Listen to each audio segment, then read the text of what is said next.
Now I got to load my gun, cause somebody done shot my brother. I don't give a damn who the fuck you was, I'ma get you suckers. Why they have to take his life? He had 3 kids and a wife.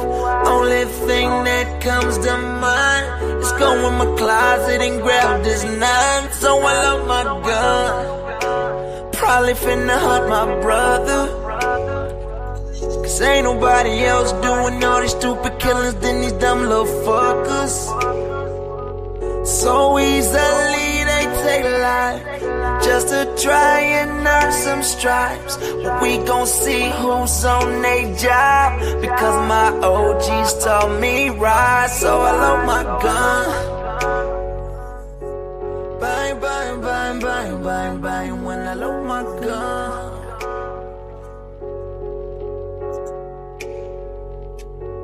Yeah, yeah, yeah, yeah. I don't ever really be on it. When I load my gun, niggas die, bullets fly, and mamas cry. Never been the type to let bullshit slide. No, it ain't no love for the other side when the homies ride.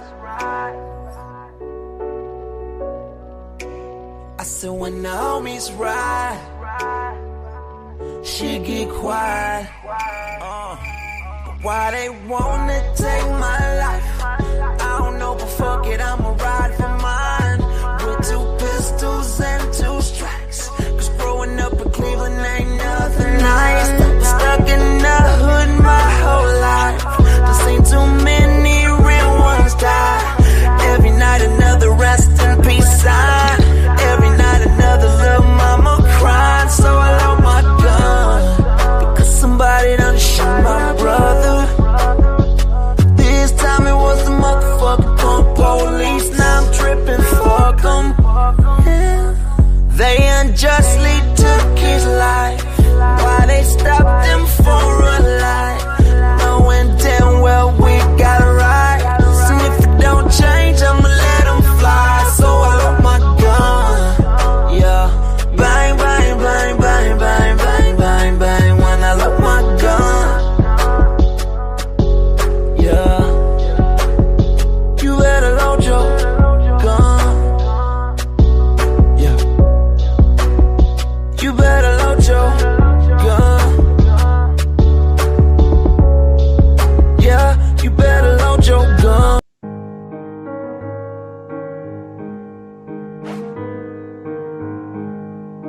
It is an open panel. Hit that link if you watch the debate. We want to know what you think. The link is in the chat, man. I just saw your comment, but the link is in the chat right there. But I will send it to your Facebook right now. I've been on the West Coast with the best smoke, trying to get my money right. Then I turn my TV on and something ain't feeling right. Hold up, niggas dying every night, bullets flying left and right. Rest in peace to the young niggas that keep dying for the time. Hold up, the niggas ain't speaking on it. I love my city, so I'm speaking on it. I ain't being quiet while these young niggas ride. I ain't trying to get no more condolence. If you really gave a fuck about your city, then you would do something. Just cause you keep you a 30 in your clip don't make you a killer. You ain't shit without extending those.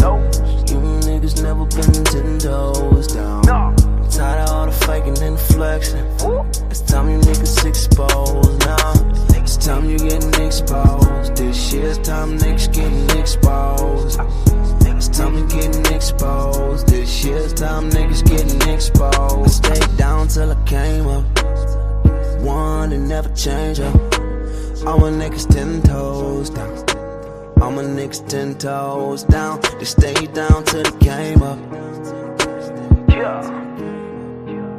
Cause real niggas don't change up. You niggas got it twisted. Just cause I pray for my city don't mean I didn't used to tear it up. I ain't really been saying much, cause I've been trying to get my paper up. I just cannot sit in silence while they terrorize us with violence. A lot of this shit wouldn't happen if more of our leaders were silent. You ain't shit without extendo. You niggas never been 10 toes down. I'm tired out. Talk to me now. What did y'all see? Let me send Pan this link, man. I don't see. Hey, man, that song right there was fire, bro. That was a shout out 216 Band, man. That ain't no AI. That's my homie right there. Yeah. How y'all feel about what y'all saw tonight? Who we gonna start with? Who popped up here first? King J, GDN. I think Capone was up here first. Yeah, Capone was up here first. Okay, there we go. He got the link. He found it. But I'm about I to will actually have to step out here in a second, y'all gentlemen. Go ahead. Hold it down, and then I'll be back at like 1 o'clock. I don't know if Brody, y'all still be live. Hopefully y'all will when I get back. But yeah, go ahead. Do your thing. Real humble. You can hear me, son? Yes, sir. Yes, sir. Sweet. Good shit, Pan. Good, great win, Pan. But I will say this. When I jumped on and I saw that the brother presentation, I said, whose presentation is this that says not proved? Immediately after that, the brother's presentation stopped working. I swear to God. So I don't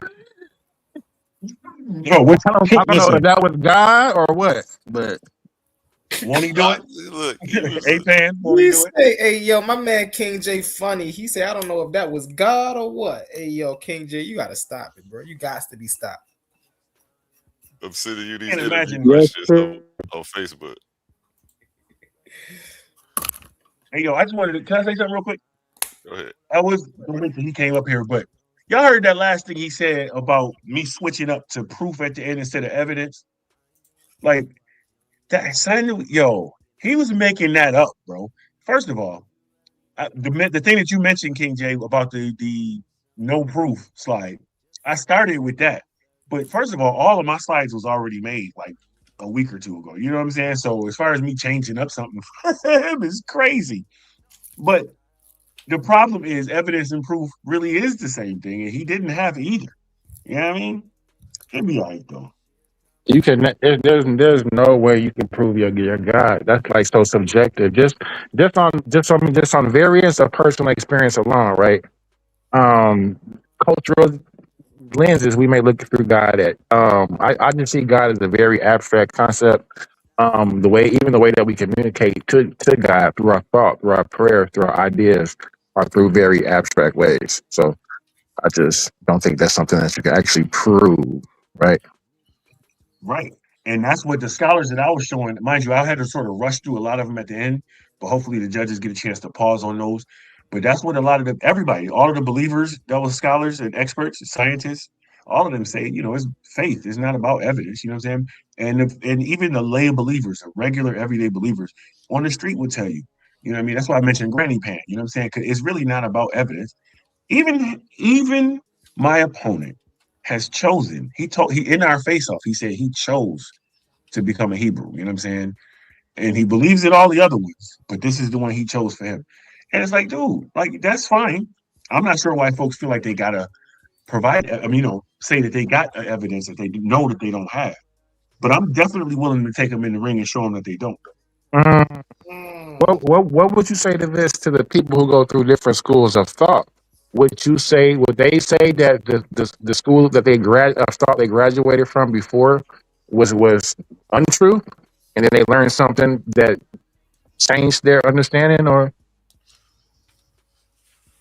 Well, wait, be more specific when you say that. I'm not sure if I understand. well, I'm just suggesting as people grow through their different schools of thought and learning and education, they learn more.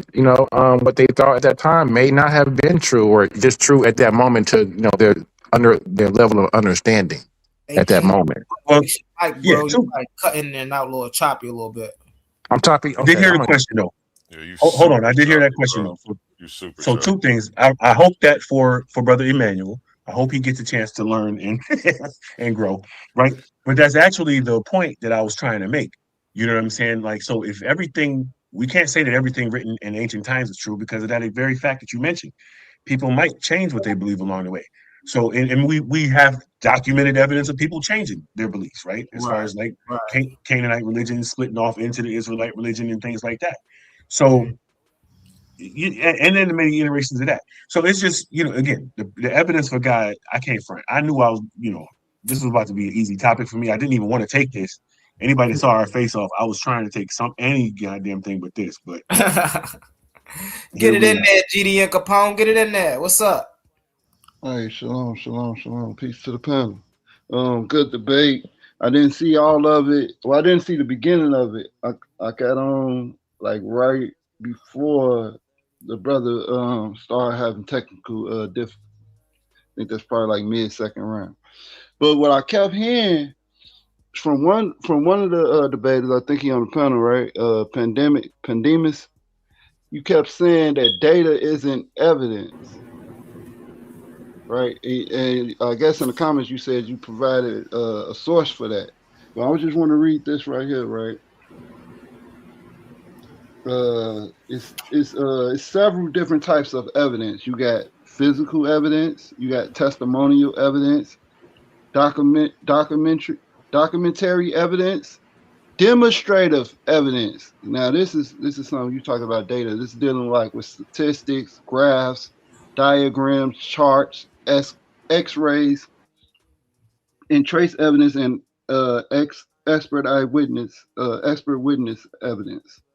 So what you just said, the whole point, the whole argument that you was making around data isn't evidence, which is that's actually untrue. That's false. Data is evidence. This is why when a lot of people try to prove things, like for instance, the Pythagorean theorem, right? They find new proofs for the Pythagorean theorem as a mathematical constant. So they have to draw out a diagram to prove it. So it's the same thing with writing, right? People wrote things down, especially in their own native language, because their words, their language show value, mathematical value, and natural value as well. So you saying that data isn't evidence, that's false. Data is evidence. Our DNA is evidence that we exist on this earth. That's data. So I'm okay. So just real quick, so you said a lot right there. Go ahead, Brody. My bad. I'm sorry. What you saying? No, I was saying you get to respond. Go ahead, respond to him. Okay. So you said a lot right there, but the crux of my argument is foundationally true. Data is not evidence. So what I showed was how people, in science as well as in law, come to call something evidence. The list of things that you just got finished listing with the words in front of it, I can't remember everything you just said, right? But like documentary evidence, whatever evidence, it becomes evidence when it's proven to be valuable to a question, right? It can't just be evidence just because it's presented. That's why I presented the Ravens paradox. A green apple can't just be evidence that all ravens are black, right? Because although it would support the claim, it don't once you find out that there's white ravens, right? So you the things that you listed, even in a court case, right? When they say something is admissible in court, it don't even make it to that level until it's already been proven to be valuable to the case. You feel me? I agree with that. I agree with that, Pan, real quick, and just to build kind of. 1 second, KJ. 1 second, KJ. Let Pan land his plane. Okay, I thought he had landed. Got you. Oh no, I'm good. I'm gonna go ahead. All right, you land your plane. I appreciate that. Yeah, just to kind of, because what would you say if I suggested that? Because I would actually say that data is basically neutral, right? Because you can use the same piece of evidence for two completely different arguments, right? So it just depends on the context you're using the data in. I would just say that the data is the actual collection of the facts. So it's actually would be neutral depending on the context in what you're using it. Right, you got to put it in context. Let's get really fast, y'all. Let's get Prince Imam in here. 3BY. What's up, Prince Imam? Yo. I think he's still a little swollen, so I think his jaw hurt a little bit. He'll be all right. Let him get his mic off the shit. Oh, wait. That's Immanuwel. Yeah. Oh, okay. He had to shorten his name. You know, L is something related to God, so he had to cut that shit off for the after party. So Capone, so Hey, what so you I say? got another question. I got another question for Capone, wouldn't you say that hurts your argument? No, it doesn't. And validates No, that you data have is to put it in evidence? context, and the brother put it in the proper he put that data in the proper context. I put it in a proper context.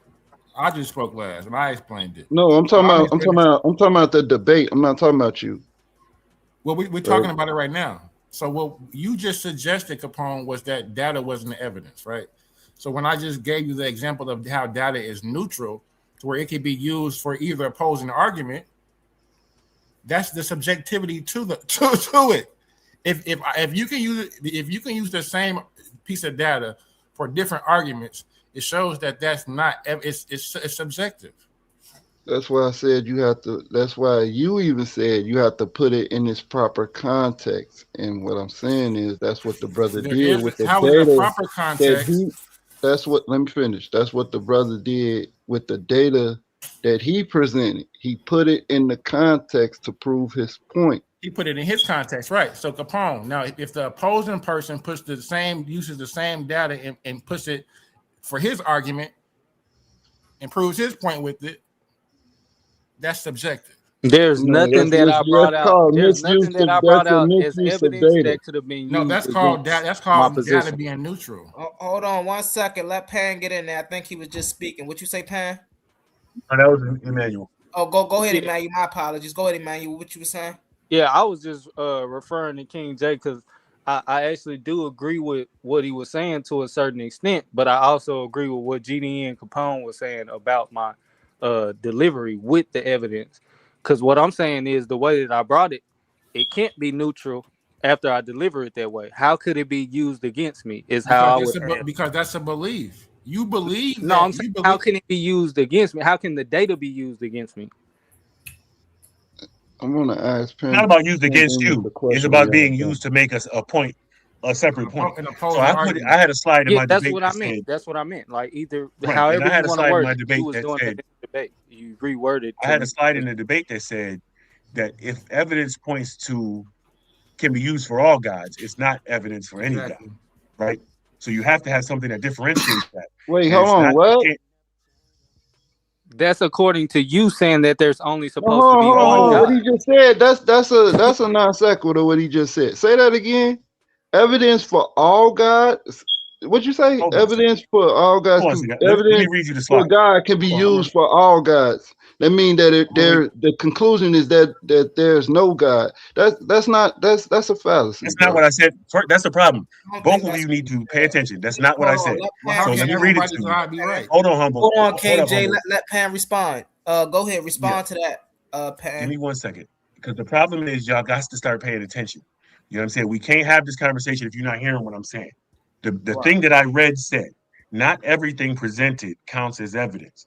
Only what is relevant, admissible, verified, and meaningfully discriminates between explanations is accepted. Everything else is excluded. If a claim supports every god, then it supports none, right? And that's what he just said. If the same data can be used to support a different god, then it cancels itself out. You need to have something that differentiates. Wow, but hold on. But every god, if the claim supports every god, that just means that they all talking about the same thing. No. But you know they're not talking about the same thing. No, you don't know. You don't know. Hold on. Listen, you don't know. You don't know that they going to Immanuwel. Hold on. You don't know that they talking about the same thing, right? I mean, no, that's not what I said. Listen. This is what I mean. So if they all are saying that there's an invisible power that created the very existence of our universe, and they have different names and different mythos behind them, that just means that, but they all are saying if you take all the specifics out of it and all the mythos, you can get to one single point that something created the universe. That's what makes So it an abstract concept, brother. What? That's what makes it the abstract concept. No, you got. So I'm saying if you be just, I'm saying just be objective, right? And what are these people saying? They're saying what? That the universe had a beginning. Science even tells you that. That's not everybody saying that. That's an hold idea. on 1 second, y'all. Before and if it had a beginning, it's something that began it.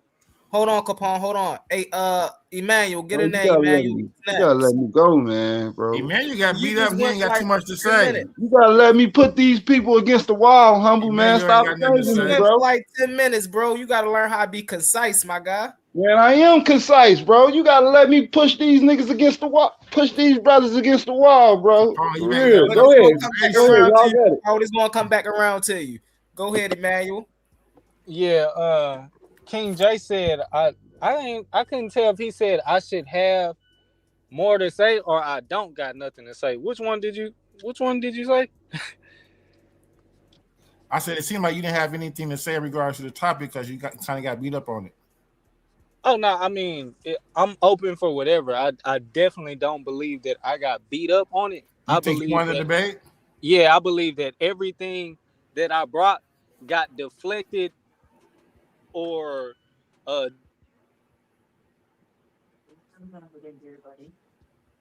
followed the topic. Got him again. I'm trying to listen to you, brother, for real, but you keep breaking in and out. Yeah, you going in and out, Immanuel. But if they have documentation of people that say that, hey, I encountered God, then it would make more sense for me in a modern time to say, oh, okay. So let's stay right there, Emmanuel. I can believe this illustration, not just me vainly doing it. It's because of the documentation. So with that being said, my brother, is there any falsifiability in that? Falsifiability? Yes. Can I prove that? Could I prove that wrong? Is there falsifiability? I wouldn't say falsifiability. I would say in some cases possibly ambiguity, but I wouldn't say that that's the same thing. So how can I verify that? Like, for instance, internal sources, right? How can I verify something that happens in somebody else's minds and tell them that it didn't happen? Yeah, so that's the thing. When you talk about in their mind, I can't. No. AJ, you gotta let him respond. Okay. Yeah. Okay. When you say in your mind, that's not according to my understanding of the biblical text. And when you go according to the biblical text, a lot of these events were happening physically in person, not divine revelation. Mentality. When I meant like divine revelation, like Moses. I mean, yeah, but not to say Moses. I get that, but encounters like Moses. What about what Moses encountered at the top of the mountain? What about that? Can we talk about Paul? Will be a better example. I would say Paul. I don't want to just deflect. I think we got a perfect example according to the debate Moses topic. Was a perfect example. We got a primary source. If we got a primary source, right? If we have a primary source, because Moses talking shit about he see on the backside of them, so that might not be too good. No, but really fast, Emmanuel. Hold on 1 second. Let me count when I say this.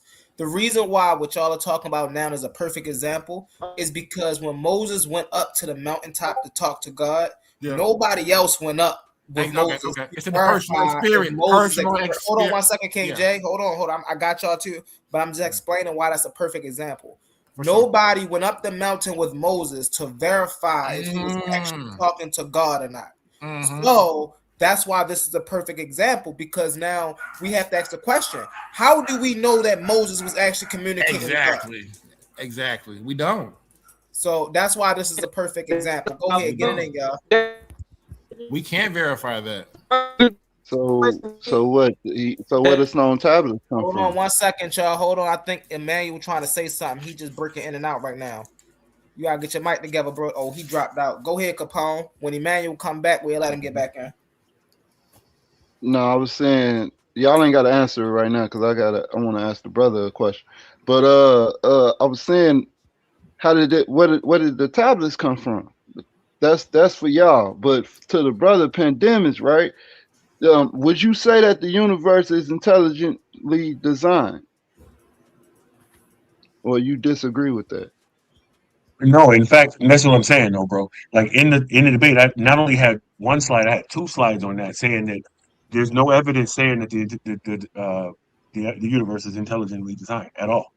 That's a teleological argument, which has been debunked multiple times. Who debunked it? I mean, for decades, bro. It's a watchmaker argument, bro. I'm saying who debunked the universe not being intelligently designed? Because if you're familiar with the CMB shows where the first light emits and then it spreads out and end up forming all these stars and galaxies, and it goes through a whole process, right? That's not done. That's not done by itself. It's forming the natural state of the universe from that light. Right. Really I'm not even being funny. Hold on, Humble. Hold on 1 second, Humble. After you. I'm not even being funny right here, Capone. But you see how you were a little bit when you were saying that? The reality of it is, none of us know enough about it to really explain it like that. And the scientists I know a lot about it. Hold on 1 second. Trust me, bro. Listen, the scientists that you're trying to quote right now will tell you that they do not know for sure how anything started. The only people that say they know for sure. I didn't quote any scientists.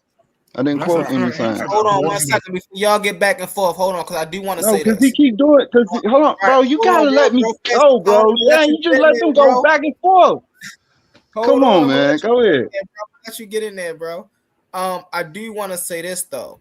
We have to define what we classify as intelligent, bro. Because just because chemicals work properly and they create something else, that doesn't mean that's something intelligent that's going on. Exactly. You know what I'm saying? So we have to define what intelligent design is. That's a chemical reaction to me. Right, that's a chemical reaction. So if we're saying that same chemical reaction happens when babies are born, then hold on. Go ahead, Capone. Go ahead. Give me 1 second. Y'all. Go ahead, Capone. No, I was just saying that same chemical reaction, what y'all talking about, nuclear fission, right? That's the same thing that happens when the cell divides during pregnancy. Yeah, but Capone, that's not according to your Bible. Now, was it intentionally for you to impregnate this woman, or are you ain't let him say? Wait, Jay, King Jay, wait a second. Let him finish, and then make sure you ask that question. You know what I was trying to ask him. Yes, I do. Go ahead, Capone. Finish what you're saying.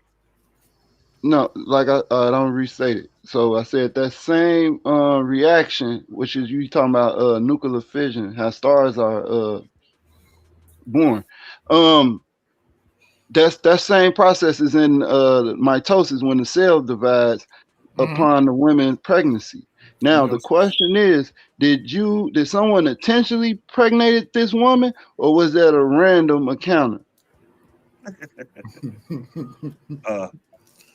So now, Capone, so you're saying that's how, so you're not saying that according to your mythos in regards to the Adam and Eve story, right? You don't believe that Adam was born as created as a fully developed man with no belly button, and Eve was created from his... Wait, hold on. What you talking about a belly button for?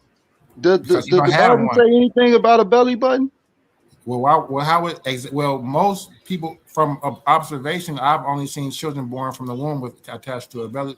But what I'm saying is, does the Bible say that he didn't have a belly button? So why would you bring that up? Well, the Bible says this is the problem. How old was Adam when he was born? Hold on. Let me make this statement. King J. King J, let me make the statement. See, this is the problem. A lot of y'all has a romantic. A lot of y'all has. Why are you focusing on the belly button? Focus on the rest of the question. He's deflecting. So when he just gish gallop and just throw a red herring in there, I'm supposed he's wilding about that. That's listen to him. The belly button was what he was wilding with that. Fuck that. Answer the rest of the question. All right. He didn't answer it. I cut him off. I had dropped out for a minute, and King J, I was saying that you falsify something if you want to do so by the primary source. So when you deal with the primary source, dealing with the story of Moses, you can't falsify the belief of God.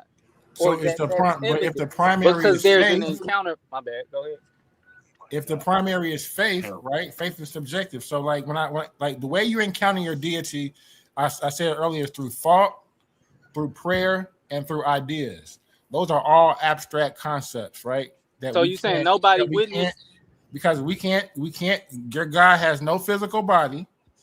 Nobody can touch it. I can't weigh it. It doesn't occupy a specific space. This is all subjective things. So when you're trying to make an objective argument, I don't see it. Where even so, I mean, like your faith is subjective. Mm-hmm. What does faith mean? Did y'all define it? What does space mean? Yeah, because y'all keep saying faith like faith is just belief, and faith is not My just thing belief. is, if the Bible says that Abraham seen the Lord and he looked like a man, it's not. Who's to say that he didn't see the Lord? That's what I'm saying. Like how you falsify that primary source? Well, what question, brother? Because according to him, he wrote it. That's what I'm saying. So how do you falsify it? That's you falsifying a personal. Let me. Your question. You're saying how could it go according to the man who went up to the mountain by himself and wrote the story? People seen it. Huh? People seen it. Let's not act like nobody People else. Seen everybody what? else. Everybody seen Moses go up to the top of the mountain. They seen according to the story that he wrote. The smoke. According to the story that he wrote. Is the primary source. Y'all keep trying to say that he wrote it, but that's the primary source. It don't matter. Can I say something? Can I say something? Wait, I want to say something. Get it in there, Pat. Okay, listen. First of all, according to the story that he wrote, but the reality of the situation is that same story writes about his birth and death, and that's according to the story that he wrote. That's ridiculous. So when we talk about falsifying something, what's the probability of somebody being able to do that? That's very low. As a matter of fact, it really don't make sense that can happen. So we start looking at it. As a matter of fact, according to Pan, you're saying hold on. Hold on, Pan didn't land his plane. Let Pan land his plane. The term that we use, mosaic, right now means a conglomerate of things or a grouping of things or a collection of things. Why? Because Moses was, you know what? Go ahead, say what you want to say. Wait, hold on. Define mosaic. Hold on. Don't let him get off. Hold on. Listen. Don't let him run from that. But define mosaic. You can say that after he finishes. All right, go ahead. Well, we know you want me to define mosaic? I just said I gave a layperson's this definition of mosaic means a collection or a conglomerate or something like a collage, even, you know what I'm saying, or puzzle pieces that's from different places. And yes, I was making the implication that the books of Moses was put together by somebody else and not necessarily by somebody named Moses. So this whole suspect story is under scrutiny. So it can't be used as evidence because we know we was talking too much about its. We know too much about its composition. How can you write we know too much about its composition to sit here and play talking about he wrote it. So it's about his own story. We know too much. So that's how you falsify it. I'm gonna be quick. So when you're looking at a mosaic is in art. When you're looking at a mosaic, it's like a different arrange of patterns and stuff. Like you don't really see the full picture. You have to step away to see the full picture. That's what a mosaic is. That's not what it means. That is a mosaic. How you gonna tell me that it's not a mosaic? A mosaic is when you up close and personal. I'm sitting here. So when you're looking at, I'm saying it loudly. Wait, what's his name? Listen, bro. I'm telling you because first of all, I'm looking at the definition right now, right? But I'm also, you talk about how can I tell you? I'm telling you very loudly and seriously, bro. It's a decoration on the surface with multiple designs, closely set, usually variously colored, right? A collection of things. And you can move on to call that shit a composite or a collage.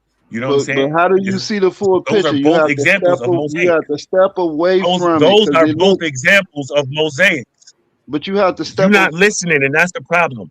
Bro, That's your problem. I heard your definition, bro. I heard what you said. So you keep saying that You you got to said the step same back. thing that I said. One mic. No, you keep saying that you have to step back. Yeah, and why do you think you have to step away to see the mosaic? It's just to see the full design of the mosaic. You have to step away. That's why. Okay, I'm gonna bring up a source. Go ahead. Yeah, pull it up because I've never heard of that. He's trying to use the example of the one type of mosaic that he can think of in his mind that's gonna fit his story. The reality of it is I gave him 5 other ones. He's not listening. He's not listening at all. I just gave him an example. There's a glass mosaic. Wait a minute. There's glass mosaics that have no image at all for you to step back and see a full picture of. Right? There's paper mosaics. There's like I said, collages where you could put pictures in there or not. A fucking puzzle is a mosaic. It's an example of a mosaic. So there's multiple examples of mosaics. But what believers like to do is to find one little thing like a belly button, stand on that, and try to dance around on that. What I was saying was the mosaic. The word mosaic come from Moses because of the way he conglomerated them goddamn books together, and it wasn't necessarily a single person. Move forward. Right. Yeah, but what I said was Abraham. If the Bible says really fast, y'all. We got Brother Herc on the panel. What's up, Brother Herc? Did you see the debate, bro? He probably stepped up. Hey, yeah, I saw it. It was good. Good job as usual. I figured that told you I had my money on Pandemus because when you guys arguing these Abrahamic religions, man, it's hard for you to prove it because you're basically going off like he's saying, you're basically going off belief and what other people were saying back then when you can't even prove what they was doing. Like you're saying Moses up at the mountain, but who witnessed it? You know what I'm saying? Like he came down with all these. I thought that as a kid when I read that. It's like how we know he didn't just make that shit up. The scripture don't say the people witnessed it. I was just saying, as a kid, it's like I thought, like, well, how you know he just didn't make it up as he came down? You know, when he came down from how we know? Because then they say that he dropped one of the tablets, and then it was like, yo, okay, well, it wasn't like, wait a minute, we got to rewrite this joint. Then he had to go back up and get it some more.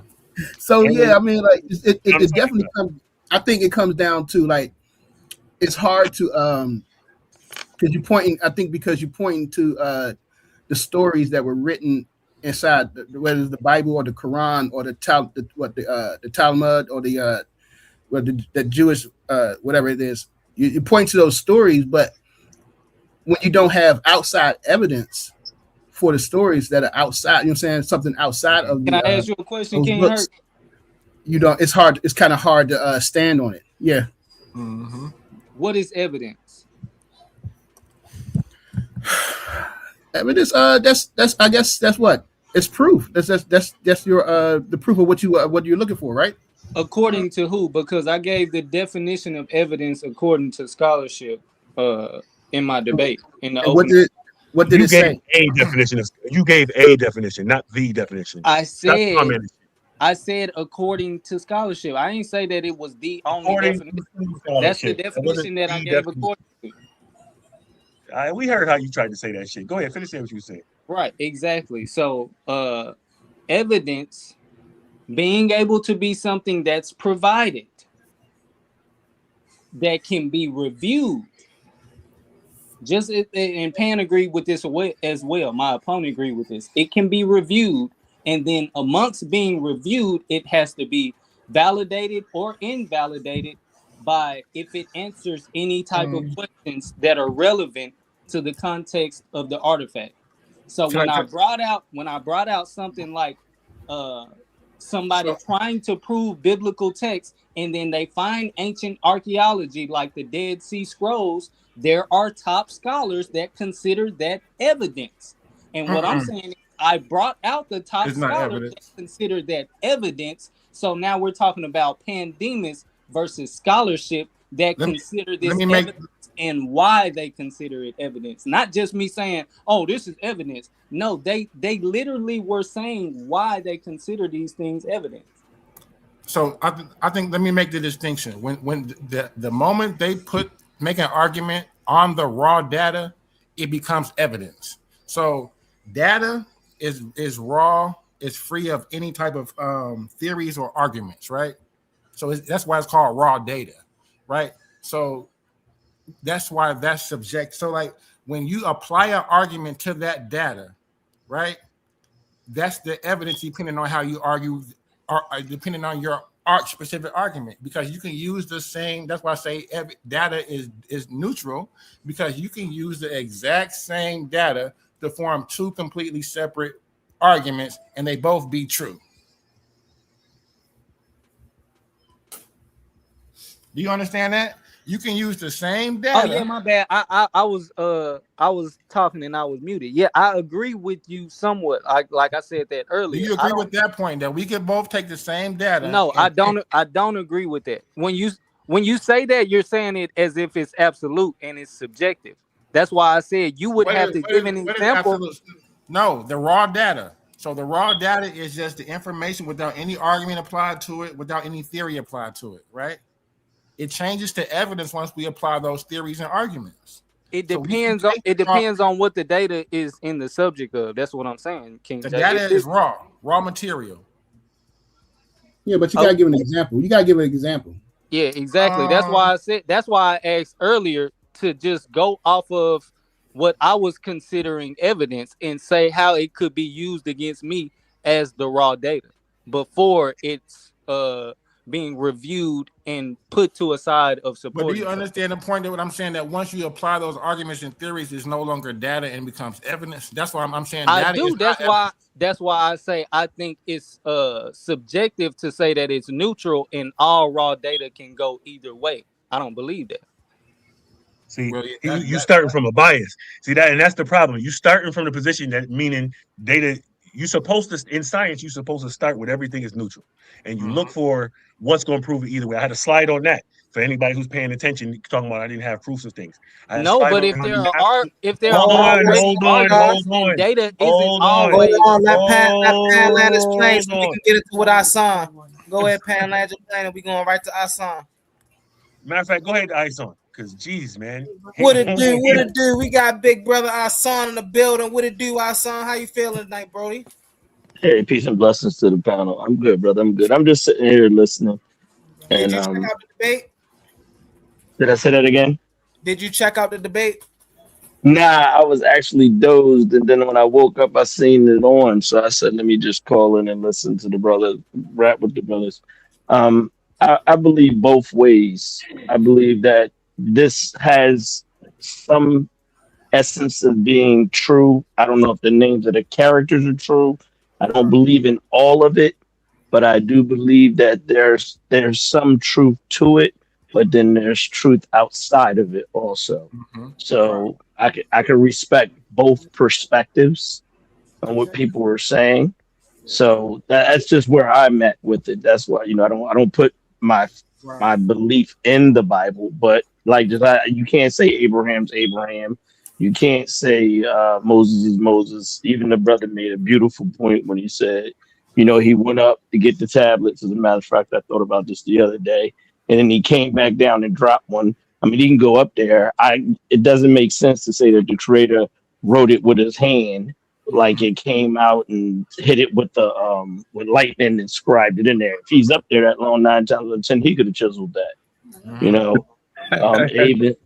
They even say that he made two. It was really only 2 Ten Commandments, and he made the other 8, and also created 600 and some odd more laws. 600, I believe, 13 more laws that he made because he wasn't waiting. But then on the flip side, that you can tell that there's something to this 7-day theory, where 6 days where we're going to be in what you call under sin, and then that there's going to be a day that it's going to turn around, and then there's not going to be sin, and then we're going to live into a paradise, or here on earth, which you will call heaven. I do believe that's going to happen.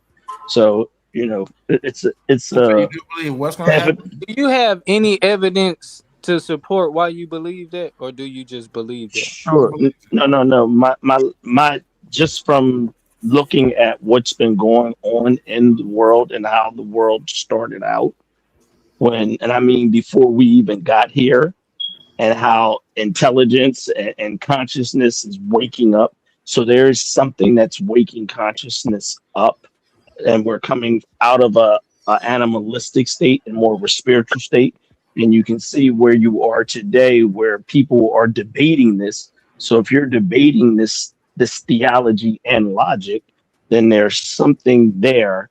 When you say, as far as evidence, the world in itself is evidence, because you can see how there's such a transition in the world, how we're getting closer and we're becoming more wiser than we once were. So something, as who I teach as the creator, who is I, there's an intelligent design going on in this world right now.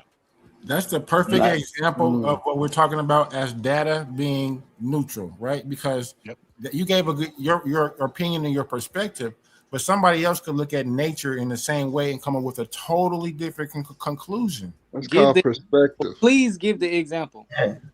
It's called perspective. Yeah, I gave the example. His perspective. I got you, King J. Can somebody give the example? It's subjective, though. Your perspective is subjective, not the data. So listen, the data is neutral. What when you take the data, listen, the evidence, once the data is neutral, the evidence and how we interpret it is what is subjective. How we are interpreting the data. All right, so I want to the data of the earth or the universe being under intelligent design. How do you use that raw data and go against a creator when scholars say, "Oh my God, can I answer this?" Absolutely, go ahead, Pam. Because that's zero probability to go against a religious. Let me go after Pam real quick.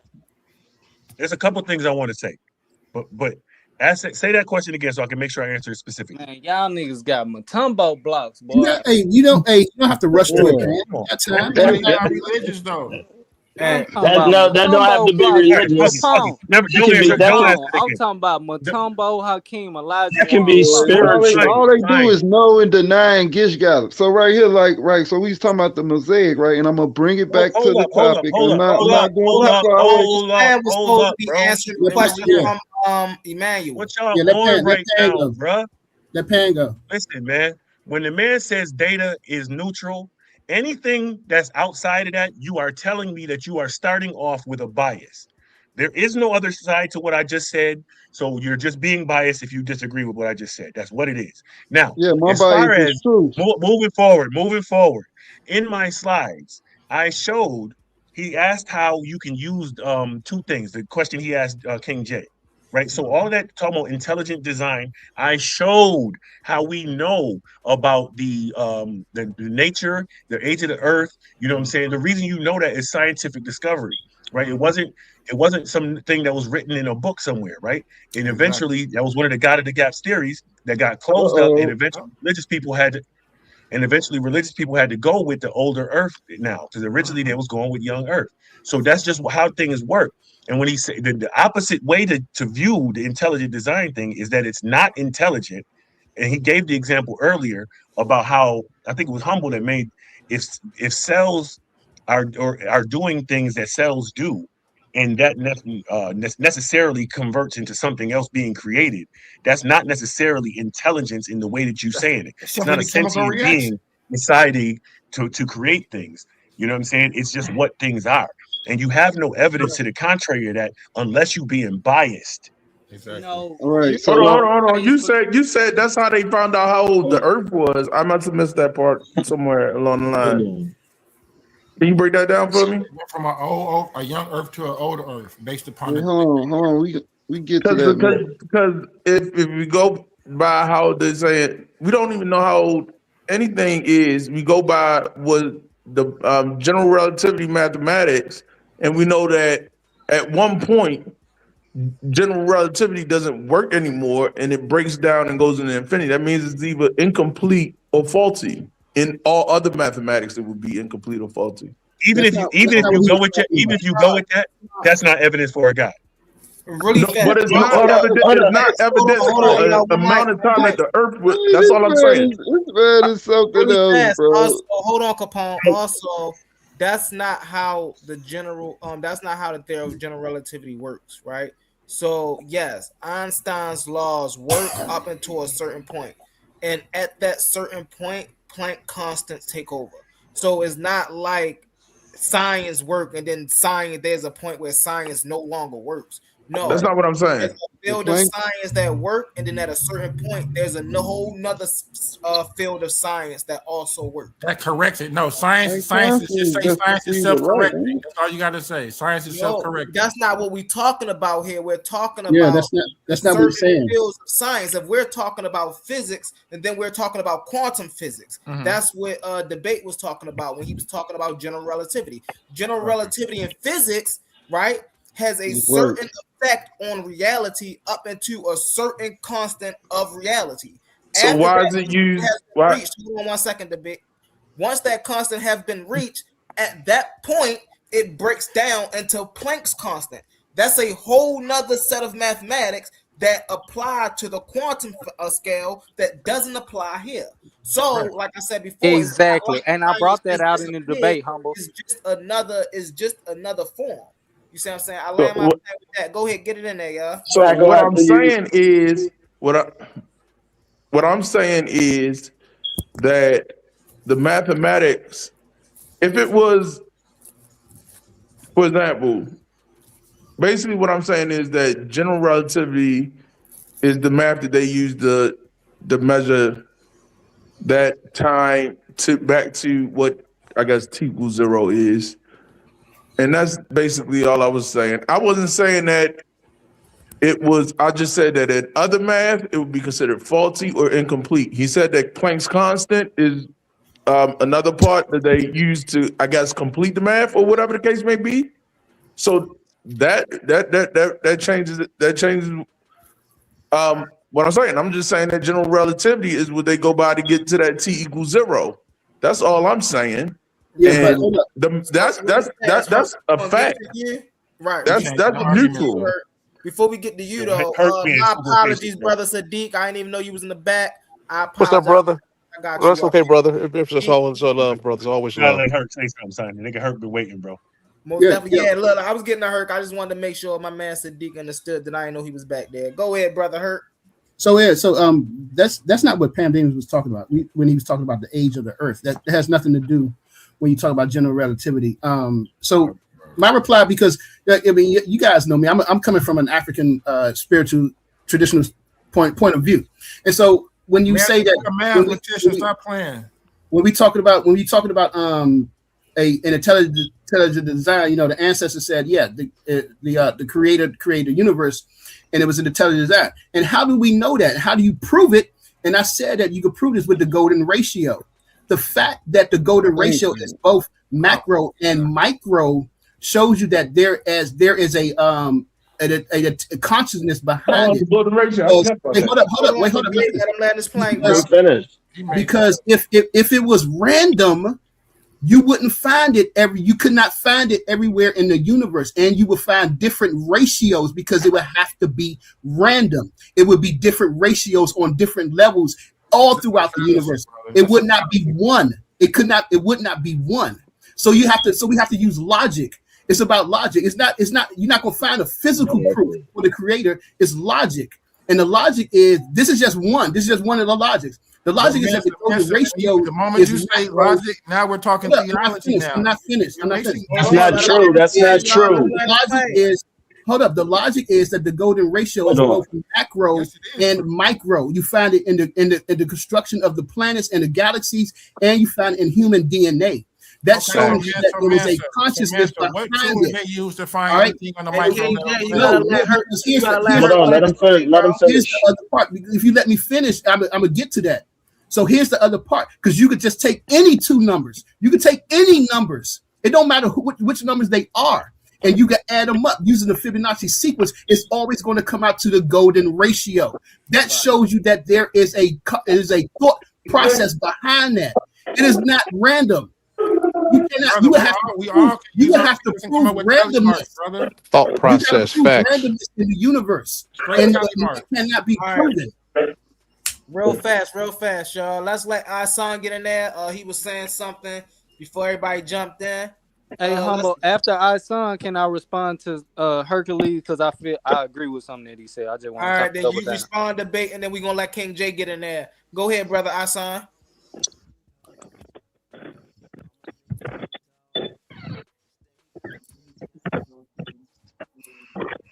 We can't hear you if you're talking, brother.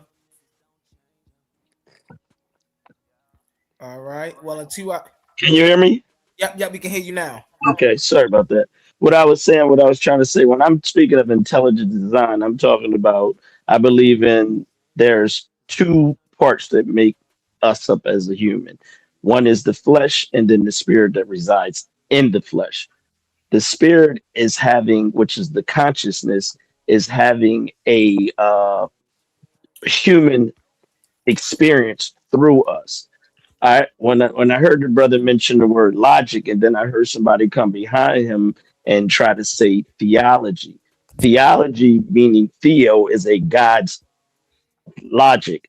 I don't speak or come from the God logic because I don't believe in God, but I believe we're able to have our own logic within ourselves through our What's up? experiences and through learning in life. All right. So I'm not sure if one of the brothers is atheist and doesn't believe in any of that. Can I And if ask you, you a question just on based on where you're at in your sentence Hold right on, now? King J. You I can don't want to cut him. I just want to bro. just ask a question because I just want to ask him: Is that a personal experience? Would that logic be based on individual? Everybody. yes, So yes. everybody's logic would be different based upon that, correct? Great question. Right. Everybody, yes, everybody's logic would be coming into an understanding. Some will never come into Right. that type of understanding. Facts. Some may come Right. into that understanding. So I can't say what everybody will experience, Right. but what I will say that there is a connection when you are awakened spiritually, that you will all come to one conclusion, because it is only one that designed this, and then there's some people that won't even wake up to it. Facts. So, Sadiq, Yo. Let's let debate get in there. Let's let debate get in there, and then we going to King J. After King J, we got Sadiq. Go ahead, debate. That was me that you called me debate earlier when I asked could I respond to Hercules. You said, Go ahead. My bad, y'all. Go ahead. Go ahead, so we got I just Immanuwel. unmuted myself so I can say you weren't talking about me. My bad. My apologies, y'all. Nah, it's all good. I was just trying to say, since I had already got a little wind in, I was gonna let Sadiq go before me. Oh, I mean, Okay, go ahead, Sadiq. okay. Appreciate it, family. Appreciate it, man. Well, great debate, guys. Great. Hey, whenever we can get together and get engaged and moved by talking with the fam and listening to the new ideas, and as it is, it's always a privilege, in my opinion. And I appreciate spending time with the fam. It's always the case. Thanks. I'm a theist. My concept of source or God, if you will, is of a mental variety. Okay, so where those kind of conversations and talking points come up, I can elaborate to no end. To be quite frank, someone mentioned there's seem to be some patterns found throughout creation as we understand it, as some understand it to be, particularly where intelligence is concerned, or some degree of order, some repeating logic, if you will. I would agree. I would definitely agree. Can it be proven? Can an atheist receive maybe what the brother Emmanuel offers as absolute proof of the unseen omniscient? Of course not. Of course not. But in part, logic can be used. James Cassell does a pretty good job at illustrating that to some of the atheists. I've saw some of his debates in previous, and he'll go to the deep into the logic. And so I've seen, remember that debate him and Pan had a while back, and I think he did a pretty decent job for a thief. He went almost out of the religious text altogether and went straight logic with the. I won't go rehash it, but he mentioned that there's something that starts the force that begins. They went down into the molecules and the forces, fundamental forces, and And so, for those who didn't see that, there has to be a cause, what we call the causeless cause, right? No absolute one way or the other. But at any rate, it's the best thing, phrase we could come up with to describe an infinitude that gives rise to reality that can be partially proven to some degree using logic in a conventional sense. And it's kind of hard to do that because we're dealing, we have to, we're dealt with the limitations of the trappings of language as well as conventional scientific thought, which is very stiff, extremely limited, very primitive. I don't care how sophisticated and articulate we are with the language, with the letters, with the education, the degree, blah, blah, blah. Like Brother Isan said, one would have to, and I would have to second that using my own experience. It would take at first to give firsthand proof. It was a personal, just going to be a personal journey, guys. Whoever would, who understand, whoever's in the know what I mean. Know what I mean? Excuse me, I dropped my damn drink. And so just to be brief.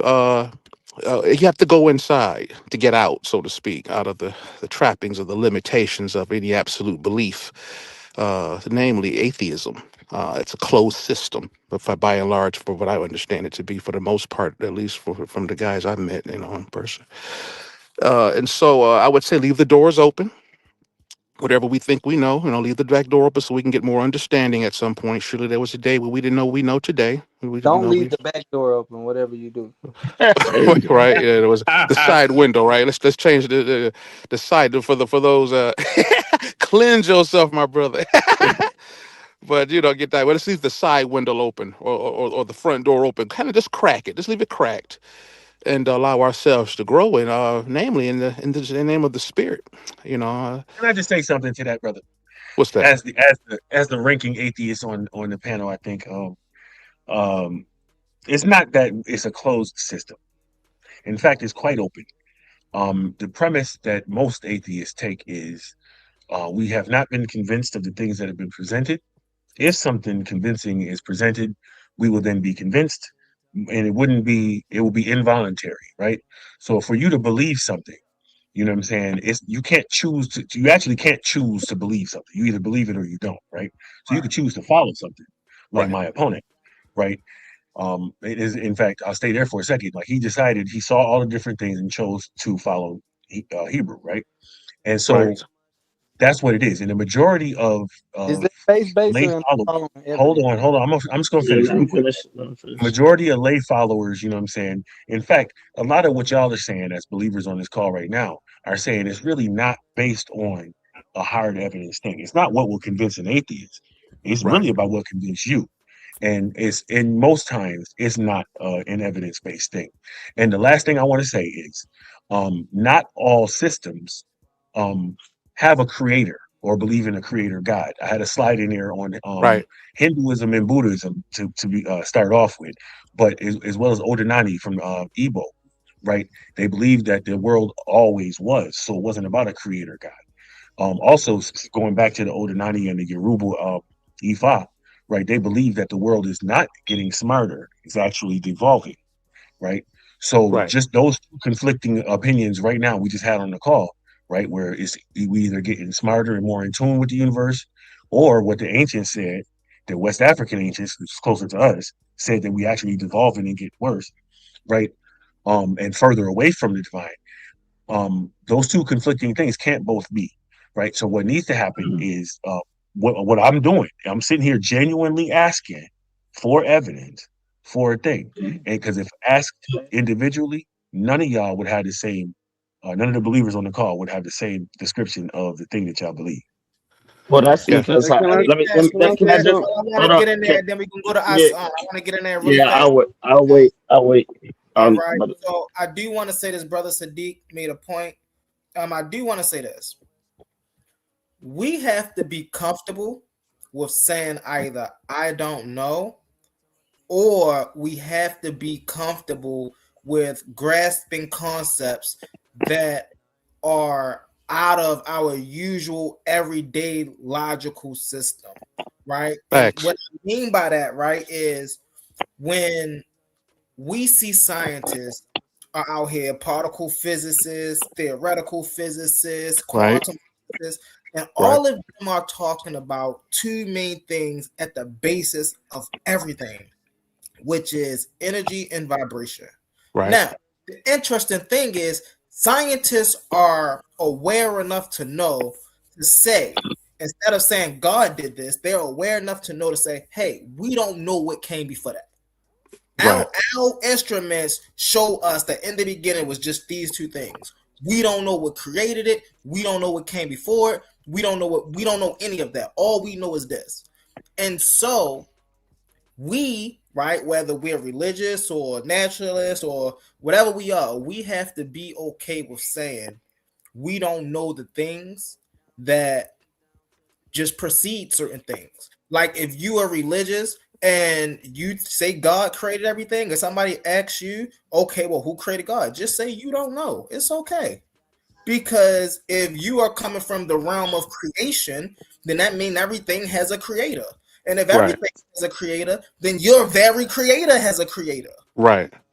So And just what, yeah, he's right. Yeah, well, And that's something piggyback on what just two That's sentences, just secular add to what reasoning. Humble said, and just to address And the then Pandemus I want in to one sentence. before I forget. The form of creation is an absolute.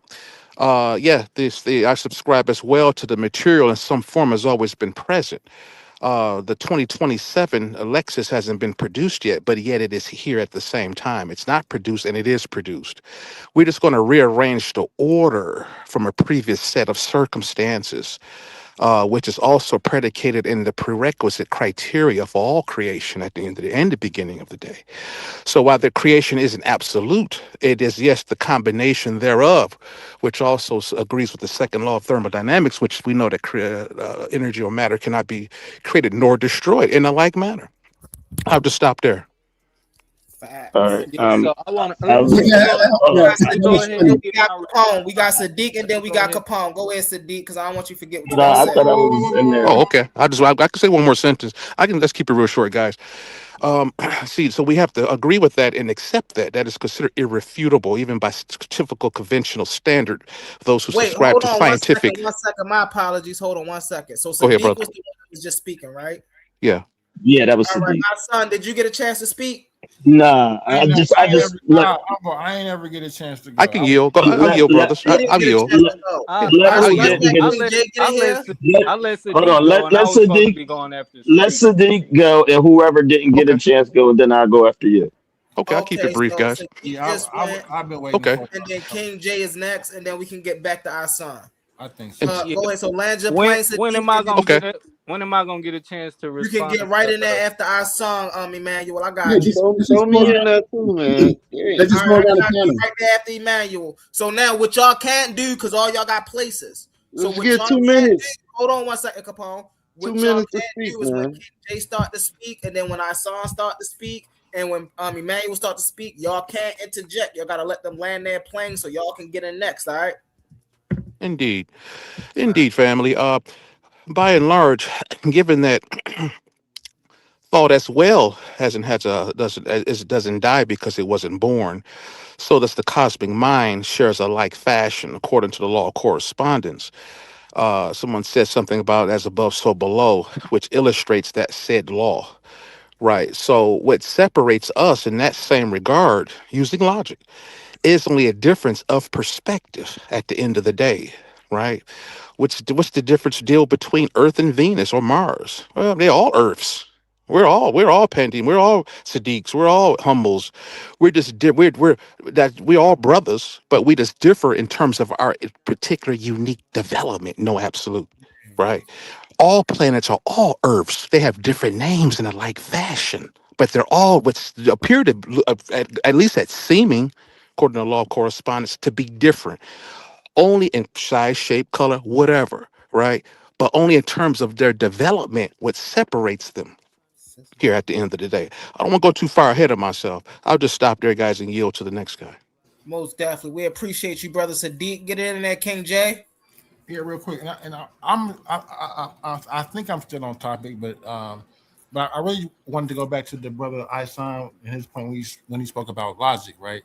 So I took notes, and what I wrote down, what it said was everyone's logic would differ depending on everyone's variance of everyone's personal experience.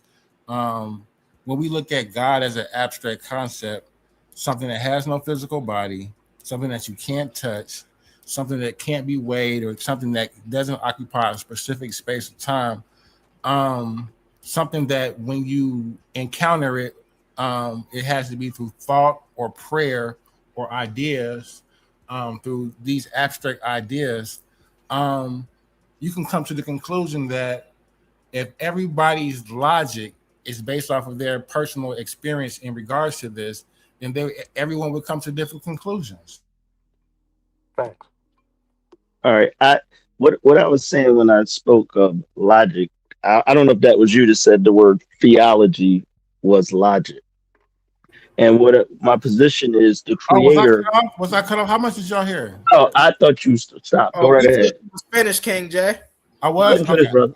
Okay. Yeah, I thought you stopped. But go ahead, brother. If you were still going. Playing. I thought I did. I just looked at it. My mic was muted, so I didn't realize. No, go ahead. Go ahead. If you didn't finish. You good. What did y'all last hear me say in regards to? You mentioned me in talking about how everybody would come to a different conclusion. Yes. Due to their logic. Basically. Okay.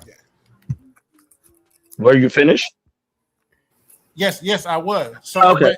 But the last thing was, would everyone's truth be true based upon their own personal experience?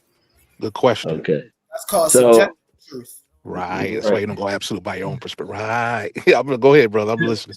Yeah, let me absolutes are false. Right. So can I go ahead? Let me go ahead and respond to. Good question.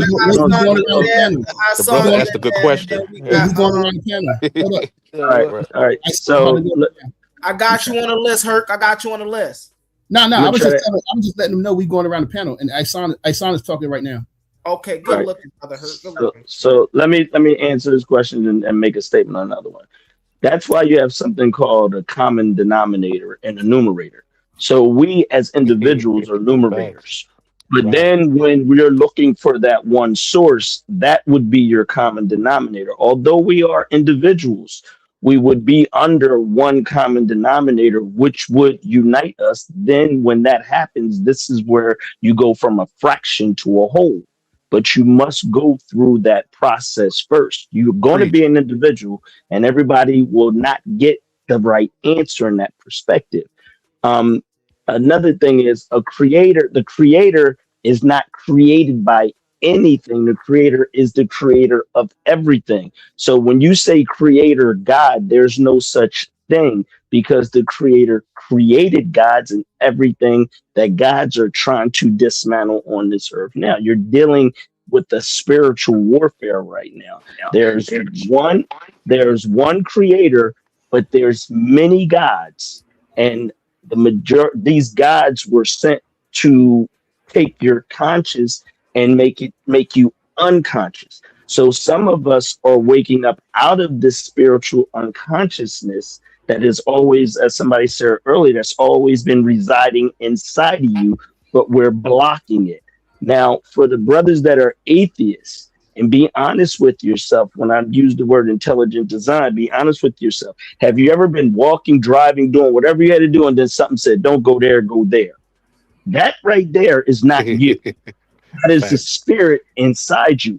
When you deny that, then you're denying intelligence or consciousness, because many people will say, that could have saved my life, or this happened because of that. I wasn't even planning on being here. And then somebody will say, I thought of you. I'm getting in right now. Somebody would say, you know what? I just thought about you. And then you run into them and you see each other. That is intelligence. That is something beyond you. Well, what about when you get that same feeling and you go make that left turn? I'm gonna be 30 seconds. It's a bad decision. Just to that real quick. It's all set up the same thing. I didn't take away. Listen, no, Pat, I'm not taking away from that. It's all, listen, we all have a time and a date. Some things can lead you to death. Some things can take you away. No, absolutely. So I'm not being opposed to only things that would seem positive. It's for the entire system of the universe, that it is designed for something to happen. Just like when you see these people go into a store that day, you've been in that store 100 times, but just so happened this day you was like, you know what, I was about to go to that store, I didn't go to the store. Next thing you know, somebody came in there and shot it up. You were so religious, Isan. But listen, I'm not. That's not real. Hold on, stop. Don't do that. Hold on. Wait. Stop. Hold on. Before you say something. Don't disrespect me, because I told you I'm not religious. I'm spiritual. Not religious, but you're giving me religious theology. I'm giving you spiritually. Two different things. It is not religion, brother. Don't do that. Don't disrespect me. Hold on, real quick. I apologize if you took it that way. Chill out, y'all. Immanuwel about to show you evidence for God. Chill out. Let's let Immanuwel in there. Go ahead, Immanuwel. He got evidence for God. Go ahead, Immanuwel. Yeah, King, you had said something about the golden ratio, and basically what I was getting into was these institutes, they study that, and that's a lot of what goes into why they say there's a 0 probability to there not being a fine tuner. That's the source of the constant expansion of the universe, or if one would be politically correct and say cosmic constant, for everybody that does know what that is. They call it a mystery source and the dark source and all that, but they call it these things, and there are ancient civilizations who say they were getting divine knowledge from entities that were directly telling them where these things were being controlled from, or what was controlling these things, and not necessarily saying that that is what created us. You see what I'm saying? Us, like literally as the beings that we are today, and helped form our consciousness that we have today, which is what a lot of the Egyptian knowledge is about, which is why they talk about the Netters, and why we would call them gods in English, is because those things actually exist. There are actually things that helped us help form our existence today, help form our consciousness that we have today. So are we going to say that it doesn't exist because it's not the creator of the entire universe? No, just because it's the God to us and it's what created us doesn't make it not God.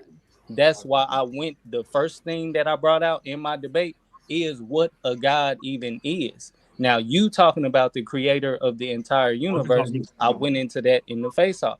You're having a misunderstanding of pretty much the scriptures, because nobody else misunderstands the other texts when they're talking about creation and how creation started versus what's being referenced or who's being referenced as a God. That's always two separate things. Was that directed to me? That was King Kurt, and then directed to somebody trying to say that the God isn't a God just because it's not the creator of a universe, and that's what I brought out in the beginning of my debate. Question for you: is God plural or singular? The first definition that I brought out in my debate clearly gave singular and plural. God isn't singular. God is plural. They are gods. They're not just one God. There's only one creator. There's only one designer of this. Again, gods are only the fallen through the spiritual thing. Gods are fallen entities that are coming into the minds as blockers or resistors of actual knowledge and wisdom. You are understanding them to be. You're still claiming them to exist. I never said they didn't exist. That doesn't make them. That doesn't make them right, though. You have to understand what I just said. Then, pretty much. Yeah, I do have an argument, because if you're following gods are plural. You have a different understanding, but I didn't even explain my understanding. I'm more so explaining what a God is. You see what I'm saying? A God is simply the word God simply means power and force. Anything can be a God if it has power and force over you. Drugs are a God. Sex is a God. Money is a God. Any of these things that you give power and force over you is considered a God. It is minimalistic. And people worship exactly. So if somebody is saying that the God of any of these religions don't exist just because it's not the supreme creator of the universe, then what I'm saying is that's incorrect. There's plenty evidences of the gods of these religions actually existing and encountering these people. Does that make it? Let me ask you this question. So, if this guy is that positive or negative? That doesn't have All right, anything to do with the we topic. got coming to you in a minute, brother. It does. It does. It very much has something to do with It's it. neutral. What's good or what's bad is very subjective. It's neither Well, positive okay. nor negative. All right. So- Before all of y'all start to jump in, You let's saying go whether ahead. it's good or bad has something to do with whether or not they exist? Right. Hold on. Go ahead, yeah, brother Hurt. let's go ahead. Go ahead, brother Hurt. Wait, I think Capone, did you want to go before me? Yeah, so thank you, brother. Man, it's been a long time waiting. So Pandemus. So this is my thing, and to anybody that's an atheist, bro, listen. You do not. I'm gonna say this. Let me have like a minute and 30 seconds, man. Listen, you do not. If you don't follow the God of the Bible, bro, fine. That's fine, bro. But don't. And this is what you was doing in your debate. You kept misrepresenting things. You kept misrepresenting the text, other cultures. Like you just said, Hinduism don't have a creator when Brahma is their creator. Then you mentioned Buddha, which Buddha is an avatar of Vishnu, who is a Hindu deity. Right? So if you can misrepresent their stuff, imagine the stuff about the biblical text, which you really hate, the biblical God, that's who you hate. So Don't shake your head, humble. So pick your head up, humble. You Pick your hating the pick your hand off biblical your face, God, humble. and this Chin the up, thing. humble. This the thing with atheists. They will use anything to prove their point. They have a bias, and their bias is against the actual creator, which is represented in the Bible, because they know that he's true. So now they have to do everything because it ain't the God that they want it to be. You know what I'm saying? It ain't the God that come down and sit to them and give them things and tell them what to do. They can't see it that way. That's like when we was talking about a mosaic. See, How many different gods are in the Bible? Hold on, Chill out, y'all. Chill out. Don't let him finish. The Bible is clear. The Bible says the God of the other nations are idols, but the Lord, the God of the Hebrews made the heavens. So whatever deity that is, he said he made the heavens, and everybody else is worshiping something that they made with their hands. So miss me with the bull crap, bro. Now, this is the thing about atheists. Y'all look at things so narrow-minded. Y'all look at things so narrow-minded. Like when we brought up the whole mosaic thing, it's something called optimal distance viewing, where your brain can't even formulate an image unless you from a certain distance away. This is called seeing a big picture. See, y'all missed the whole big picture of it. The universe is all right, bro. I'm finna land, bro. The universe is designed that way to see, so you can see the. I mean, it's designed in a certain way. It has a starting point, and then it expands out. But we can't see that nor measure it because we can't comprehend that. Our brains don't allow us. We're not the creator. The creator can see that. It can see us. It can see all of it. But go ahead, man. That's a great point. So That's a great point, King Capone. J. Hold on. Real fast, y'all. Statement, because he tried to say it. All right, hold on, King J. King J, hold on. Hey, King Hurt. Master Hurt. You can see your time, right? No, I just wanted him to go, but I think Pandemus. Let me just go. I would say something. I was about to say because you're gonna be waiting. I just want to say, real King J, you getting in right after her. Humble directing Go after traffic. King J if nobody's going. No, because Master said. I mean, not Pandemus said he was about to go. So that's why I just wanted to. But I want you to get in there because I don't want you to forget your thoughts, and then we. I ain't gonna forget. But King J, and I can go after King J. King J, if you got something brief to say before I go ahead.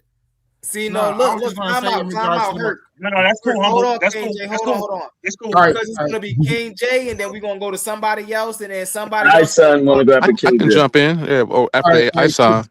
Wait, no, let me go ahead and say this. So not because I wanted to do that because I was Pandemus said he was about to. He said he was ready to go, and I just wanted to try to hurry up to get. But anyway, Damn, you're right. I kind of did forget my word to say. But anyway, let me say this. That's all right, brother. Take your time, bro. Let me say this.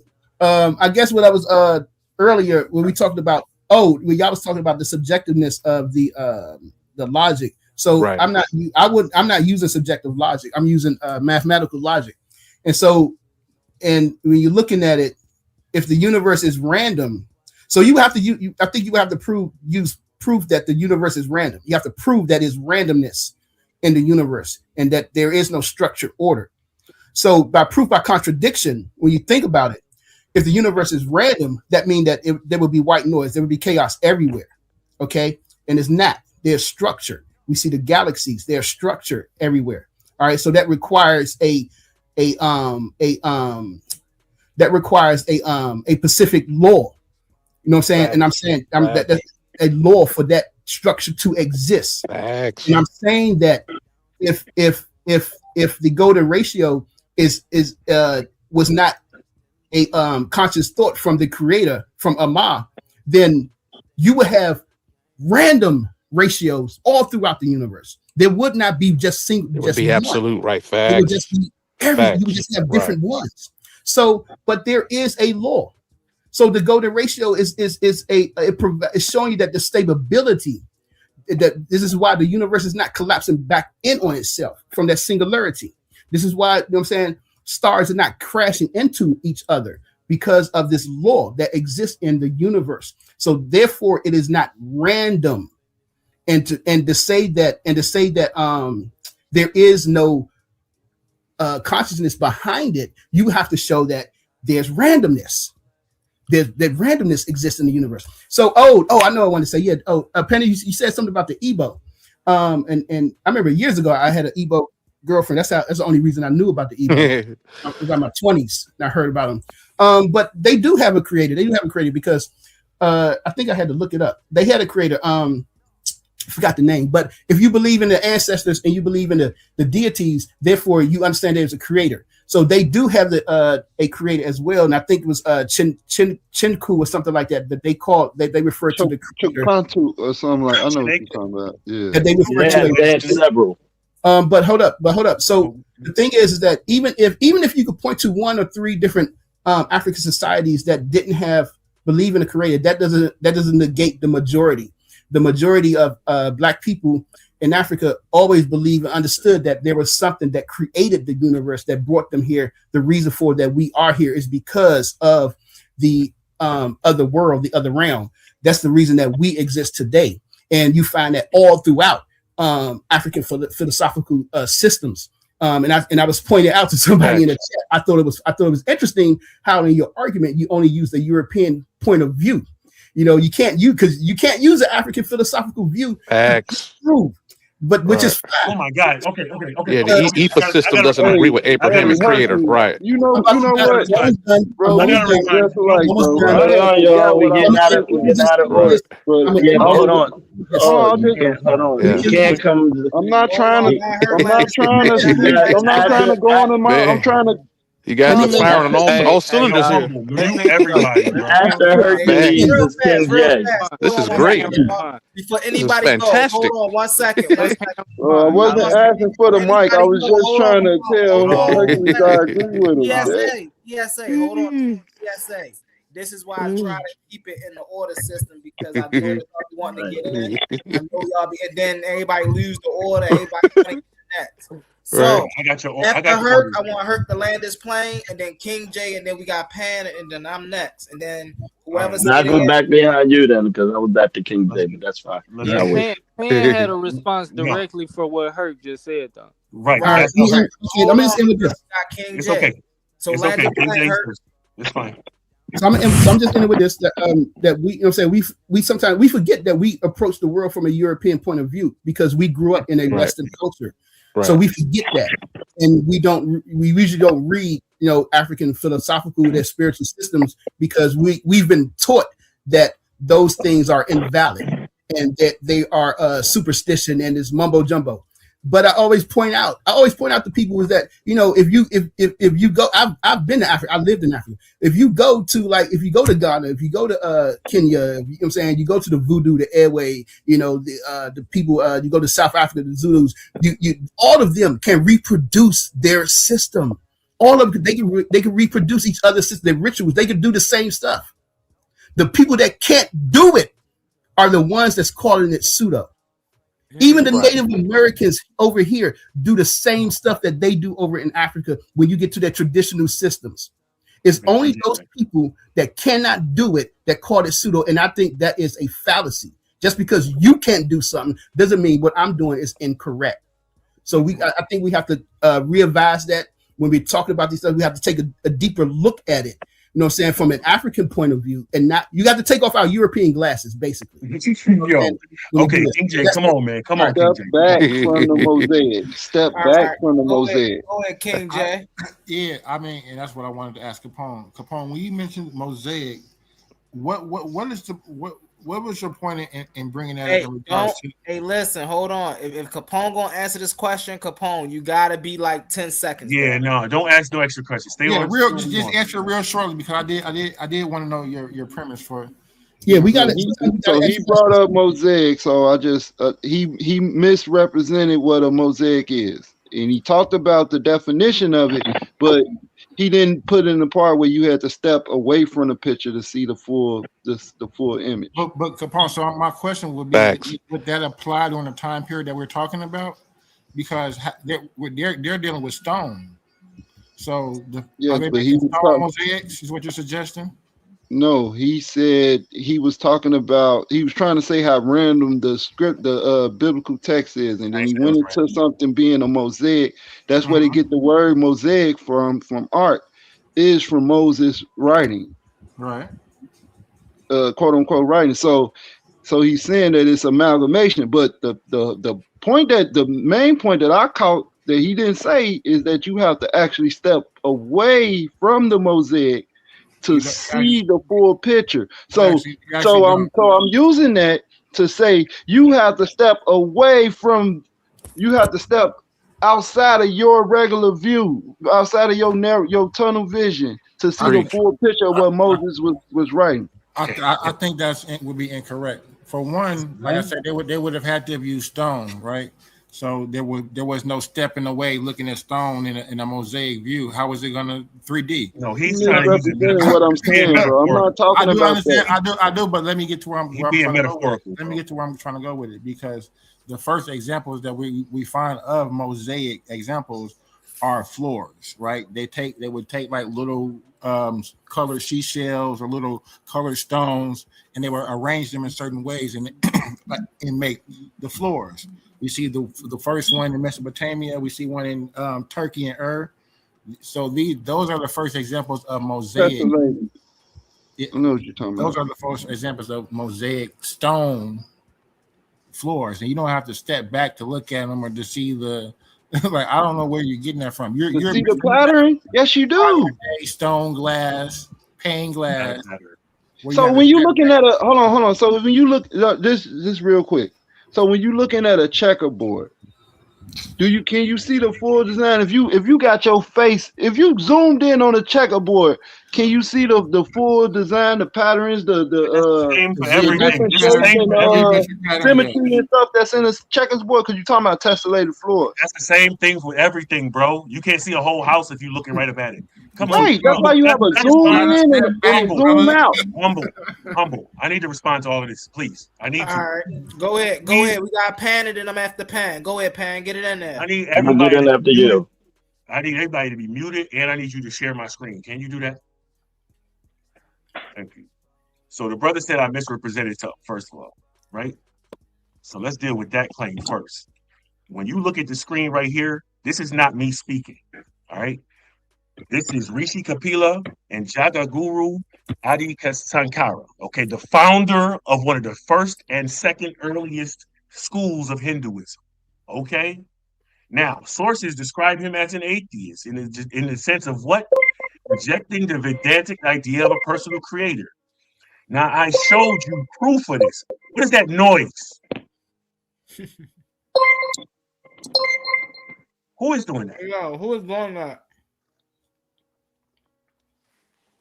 I want to make sure the man who said I misrepresented something has a full understanding of who Pan is.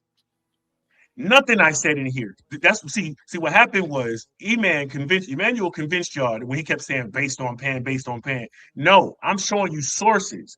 You see in the middle of the screen the question, what is a Hindu atheist?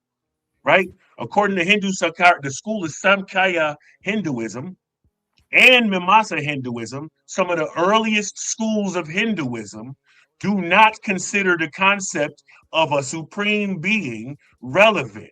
Furthermore, they do not believe that there is proof of the existence of God.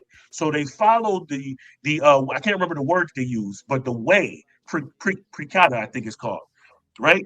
And over here to the right, you see the scriptures, the Bhagavad Gita, chapter 4:39, saying those whose faith is deep, not evidence.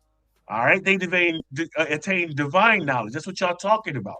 There's no evidence to that. You got to have faith first. You got to do certain things in order for you to gain that knowledge. Meaning you got to halfway believe before you can get there. According Slow to down. him. Slow down. Oh, so faith is not Oh, goodness. Oh my Let him God. land. Humble. Mute these motherfuckers, man. This verse right here in the Bhagavad Gita is one of about 56 that we can pull up at any given time whenever y'all ready that show faith is the path to belief in the God, not evidence. And it's them talking, it's not me talking. Here, you see, if you ask the Buddha himself, he would say, no, there are not any Buddhist gods. Many thought that he was a god, and still to this day. And he routinely insisted that he was not, and should not be worshipped as such. All right? Because they was talking about personal reflection, similar to what y'all talking about. They wasn't talking about venerance to the thousands of Hindu gods.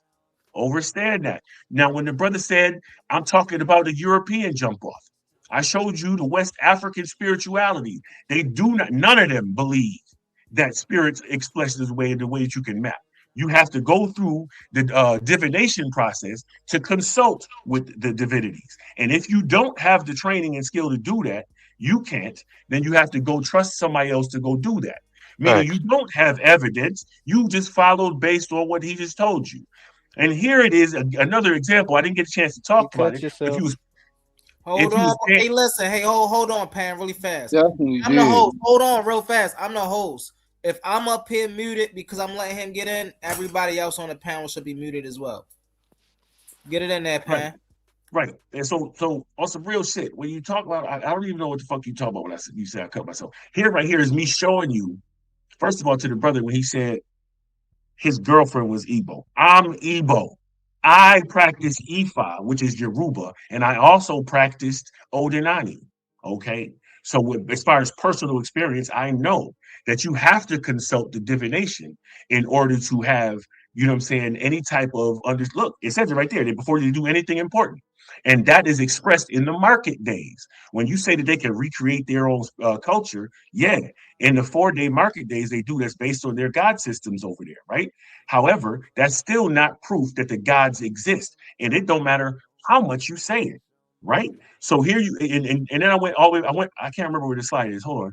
Yeah. All the way back to the Temple of Sumer, right? Even them. It's the same thing. The priesthood was the key to the gods. The people had no connection to the gods. You had to go consult the priests. So for all the ancient writings, the Akkadians was the same way.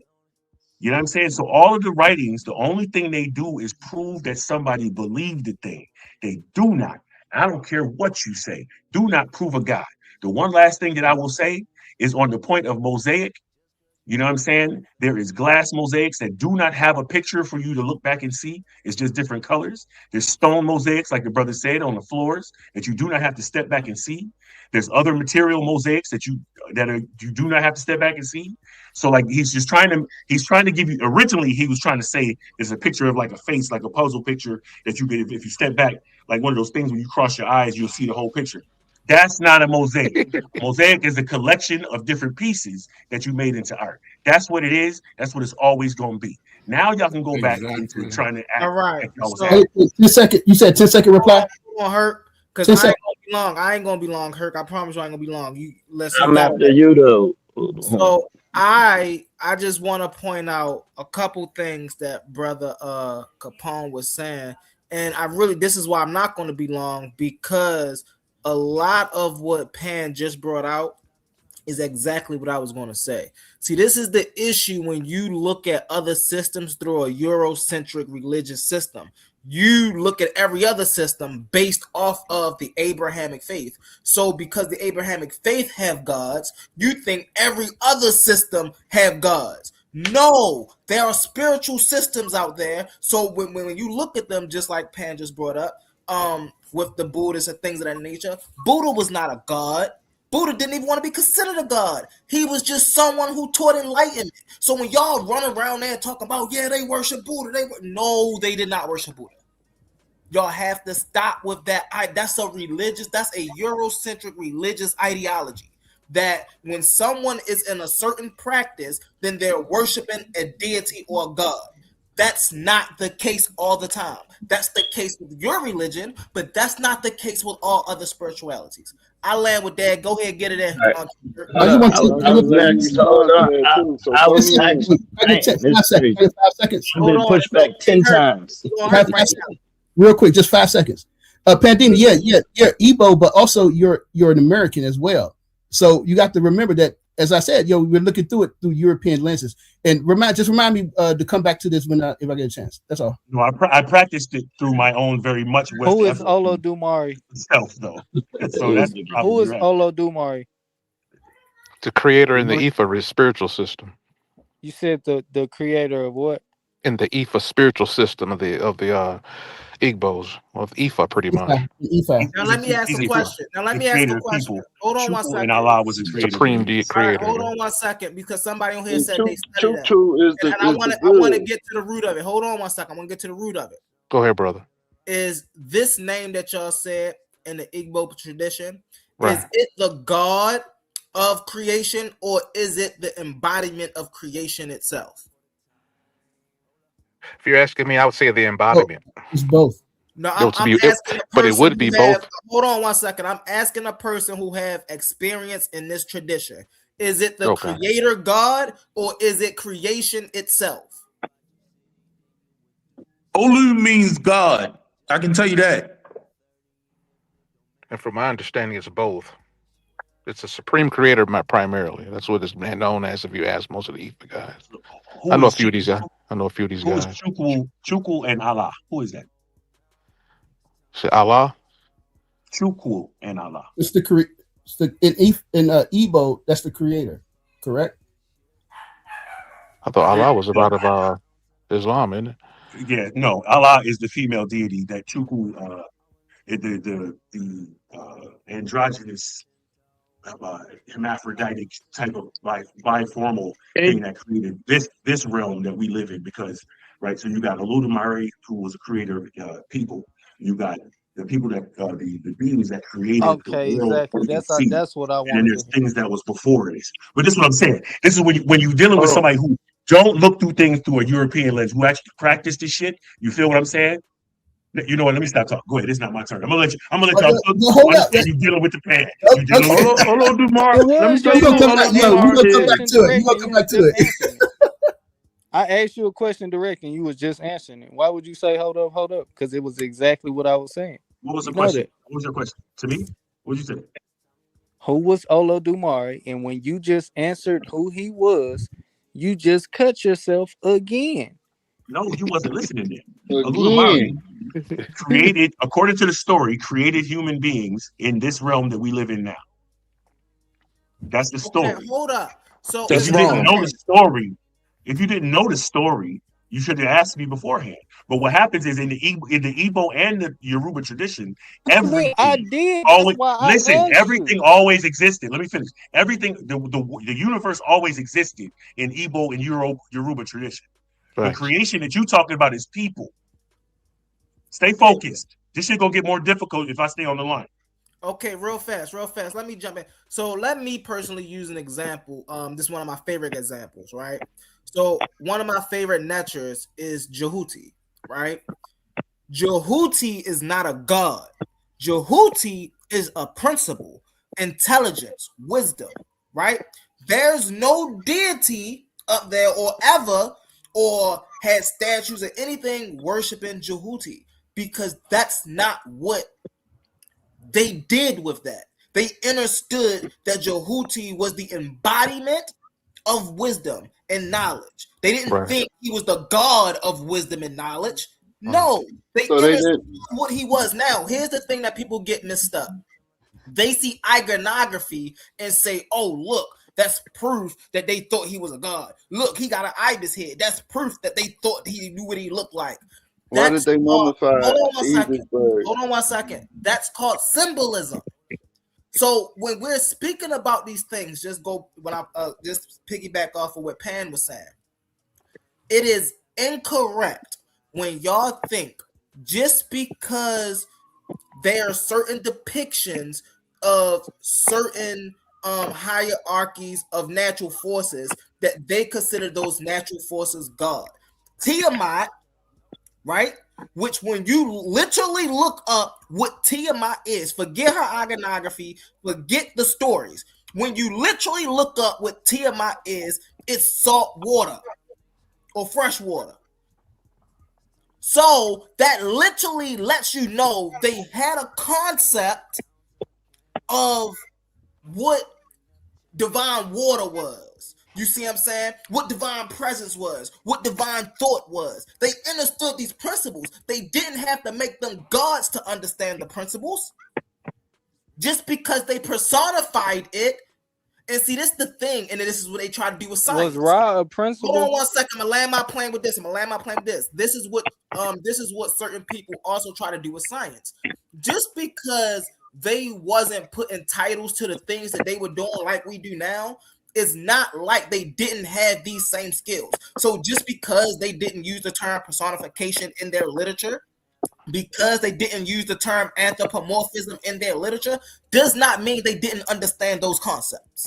These were not literal people. They understood life on different levels. So they're not sitting up here thinking everything was a literal God that they talk about. These are stories to remind their children of the lineage and the discipline through a divine way. That does not mean they believed all of the stuff that they was talking about was literally happening. Right. I hear you saying everything. I hear you saying everything and all the stuff that they talking about, and I agree with you. But what about deities like Ra? What would you consider that? Is that a principle, or was that a deity according to Ray is literally the sun. You so can Ra look was up in the so sky Ra wasn't a deity according to the Egyptians. It was no, just the sun. now listen. Yes, he if was. You say, hold on 1 second. No, Ra was not a deity. Ra was deified. Yes, Ra was not a deity. Ra was literally the conceptualization of the sun. Did they deify that's Ra? not what it was. Yes, they did. But Ra was not a god. That frame of thinking did not come into much later. What? I've never seen a source that said that Ra was humble. I kind of actually the have sun. some pushback with Ra being the sun. Yeah, Ra. We know Ra is the sun, but Ra. Ra is not the sun. So what? So listen. Oh wait. Yeah, let's hear the brother say why Ra's is the sun. Everybody be quiet. If you're on why. the panel saying Ra and you're trying to tell me what Ra means, you shouldn't be saying nothing to me because his name is Ray. If you don't even know how to pronounce his name correctly, how you going to tell me about brother, what Ray is? I know the name, brother. I'm familiar with it. Just listen. So hold on, brother. Hold on. Listen. Let me tell you. The circle with the dot in the middle. I know. No, that's not Ra. That's Aten. How you going to Exactly. Humble, stop talking. Brother, come on. You made the claim. Are you gonna let me tell you why you're wrong without cutting me off? You gotta get your symbols right first. Brother, you can't be talking about why you're wrong without cutting you off. Without cutting me off. Yo.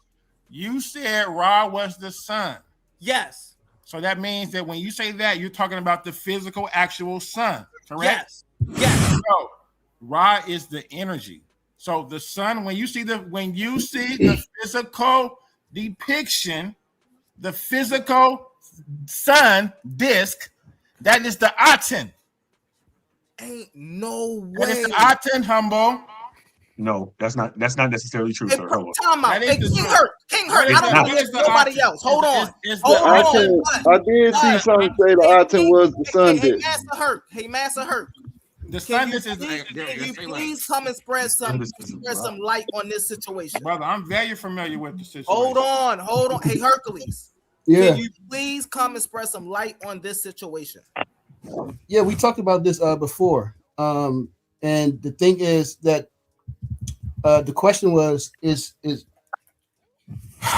we talked about this last time, but some of the brothers on the panel, and he was talking about that. The depiction of Heru becomes Ra Harakti when you add Ra, which is the sun disk. There you go. It's done. Ra Harakti is Heru until and then he becomes Ra Harakti when you add the sun. Exactly. Disk. The actual what are we talking about? Depiction of the sun is Aten. It is no, not that's wrong. It's wrong. It's absolutely wrong. The sun disk, when you add it to Heru's depiction, makes him Ra. Hold on, really fast. What are you talking about right now? Hold on, because this was me. I just crushed somebody in a debate about this. Right. First off, if you want to talk about this, you got to know the history. The Aten was elevated. You don't know that. You don't know that. Hold on 1 second, King J. Hold on. The Aten symbol was elevated. At first, the only thing it meant was the sun rays. Before that, after that, Akhenaten elevated it to a divinity or to a creator god. That's the Aten. That's very different than Ray. When we see in these papyri, in these texts, and Ray is bringing forth agriculture. You want to debate it? Now, hold on 1 second. Hold on. You want to debate it? That a literal physical God came down here and made everything grow. They understood that the rays from the sun help their crops grow. Like, what part of that don't you understand? And then you up here mixing up. Oh, well, this is Aten. This is. You acting like they were speaking English back then. You don't know what it is. Dude, Aten didn't even come out until after Ra was worshipped forever. You know what I'm saying? Like, what are you going? Exactly. So exactly, yo, brother. I'm in Hotep. Listen. The energy that is behind the Aten is Ra.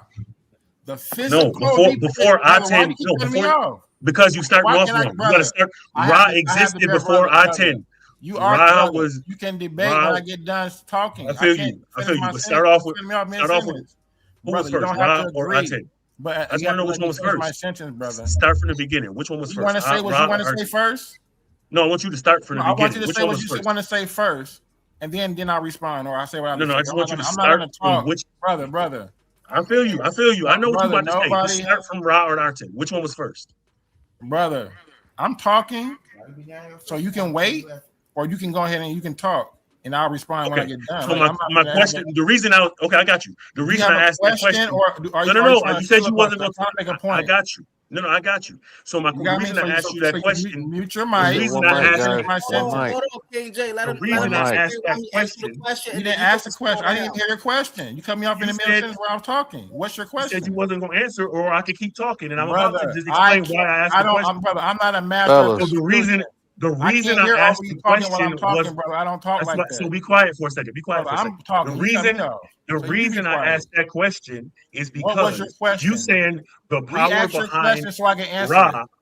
You saying that the power behind Ra is Aten. That's not what I said. Aten didn't come into existence until after Ra existed. I did not say the power behind Ra was Aten. I said the power behind Aten was Ra.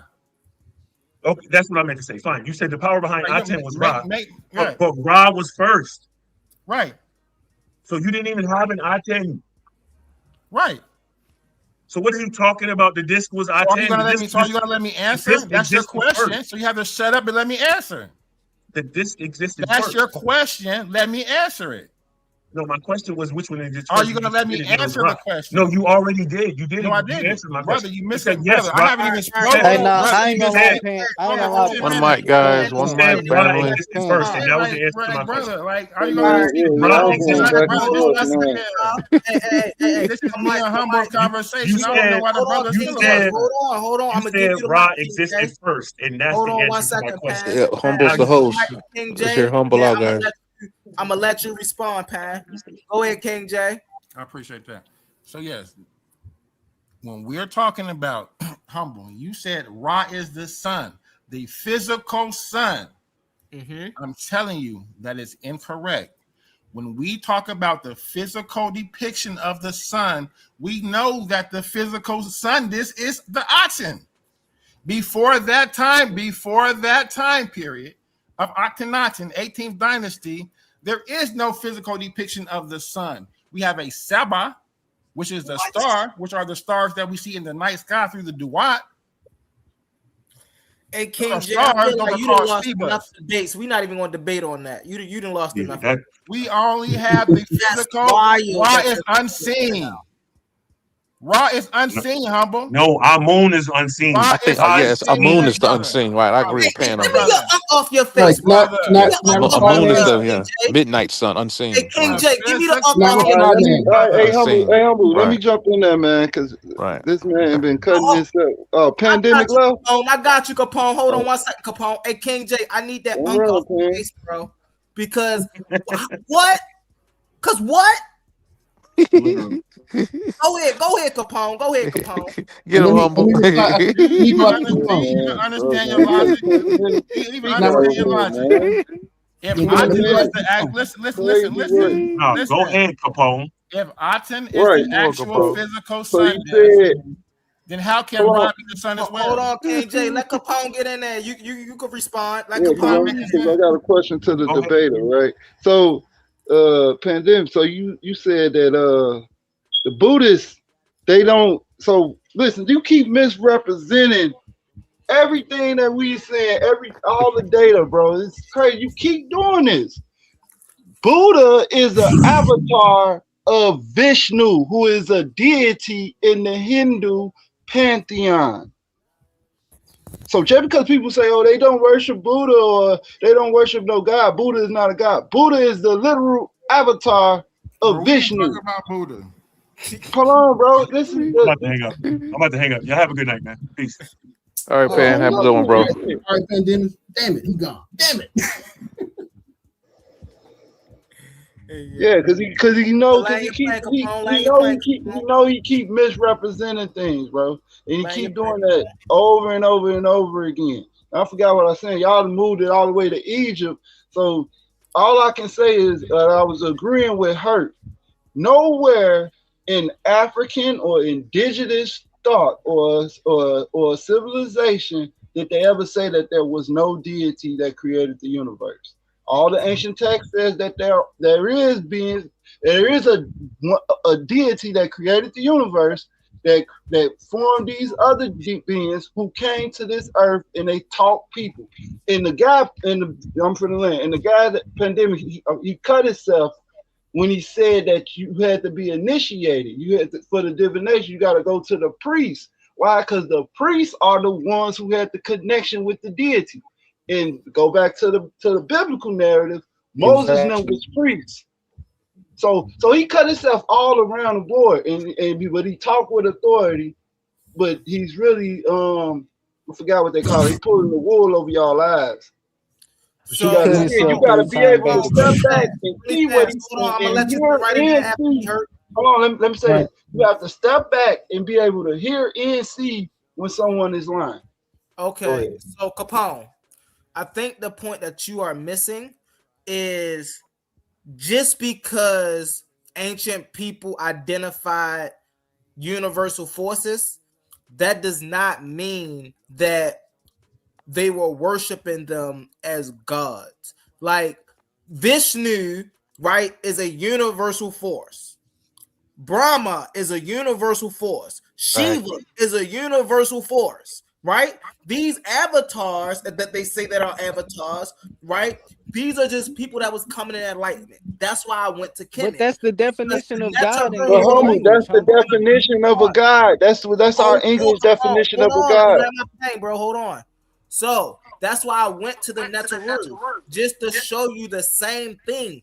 They did not look at the Neteru gods. They looked at them as forces of nature. This is why when you see how they operated, right? They operated within the Neteru. They didn't go do something and then go back and pray.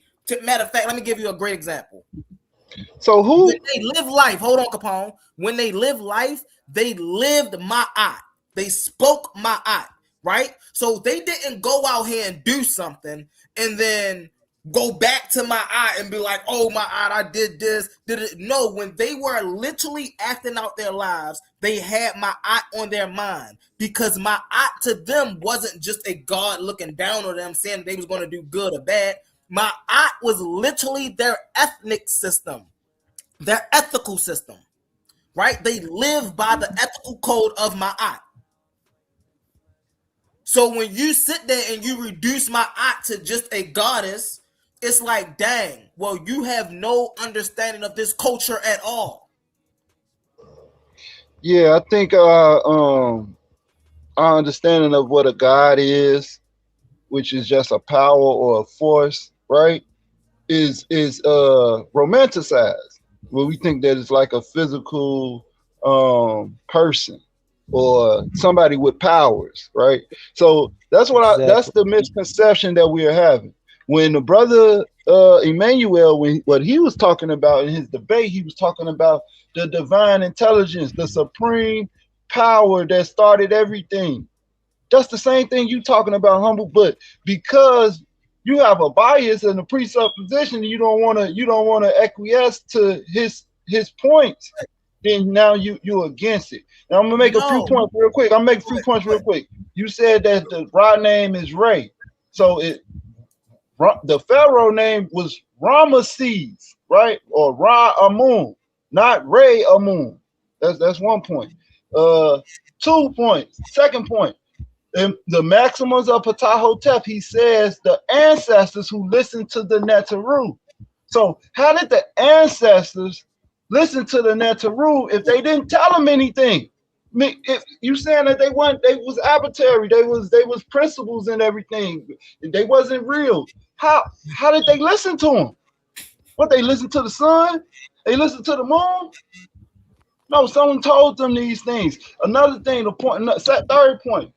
The guy was talking about, I just remember, he was talking about how you can measure all these stuff in science and everything. You can measure all these physical constants and stuff. And those people that did come up with those discoveries, they was inspired to do so. Look up the definition, look up the etymology of the word inspired, and tell me that's not from a divine force. I'll land. Okay. Those are my 3 points. All right, can I say something? Go ahead, Hurt. We're gonna go back to Go ahead, Hurt. I wanted to say something too. All right, so we got Hurt and then we got debate. Go ahead, brother Hurt. I wanted to get Pandemus' perspective, because when he was bringing up the going to the Obatala, talking to the priests and having them translate, this is something I brought up before, is that and understanding, you have to understand in African cultures that we like I said, we are growing up in Western culture. So he was pointing out, you have to listen to them, you have to listen to the priests, translate what the meanings that they're getting from the Orishas. And how do you know that they're not lying, that what they're translating is true? And so what I pointed out there's a book by Fukuyao, by the brother Fukuyao, in his book on the cosmic Genesis, I think the name of it. And there's another book by Dr. Zulu on the secret waters of the desert dash that I pointed out that in traditional African societies, without the influence of the Arabs, without the influence of Europeans, they literally raise children from ever since the teenage age to be honest.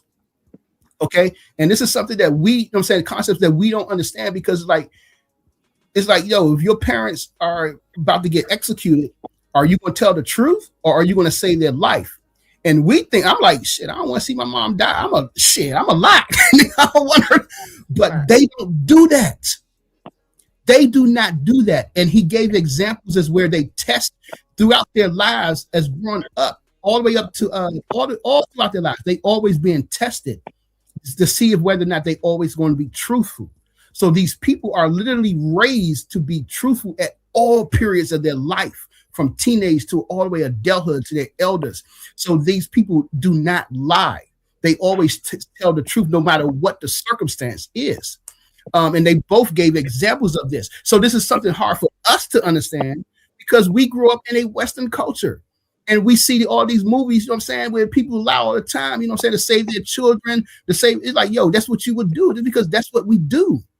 But you're not dealing with a Western culture. So he's not here. So, but that's the thing that we have to understand is that in their culture, they're dealing with different principles, different philosophies, and they have basic foundations that are different than ours that we grew up with. And on the thing, so we were talking about Ra, you would say Ray, whichever word you want to use. The thing is that when you're talking about and when you look at it, you're talking about the Atum, and we know that Atum comes first. The reason that we know Atum comes first is because of the word Atum, the name of the word Tum, the where it comes from. I was forgetting I'm blanking out right now, but the meaning Tum means nothing and something. You know, it means everything and nothing at the same time. So it is like the foundation. Yeah, while you're agreeing with him, he's debunking everything you just said. Wait, hold up. Is the foundation? That's literally what. Go ahead. He's not agreeing with you, humble. Let me finish. Is the foundation of like when we talk about the quantum level, nothing and everything at the same time. Atum. So Atum is that it's that what came out of Noon. It's that first principle, that singular that came out of Noon, and Atum represents that kinetic, that energy. That's manifesting out of Noon. You know what I'm saying? And Ra, when you put them together, Atum Ra, then you're talking about Master, just stop right there just to build with you. The Aten represents the universal force, pure light, and energy.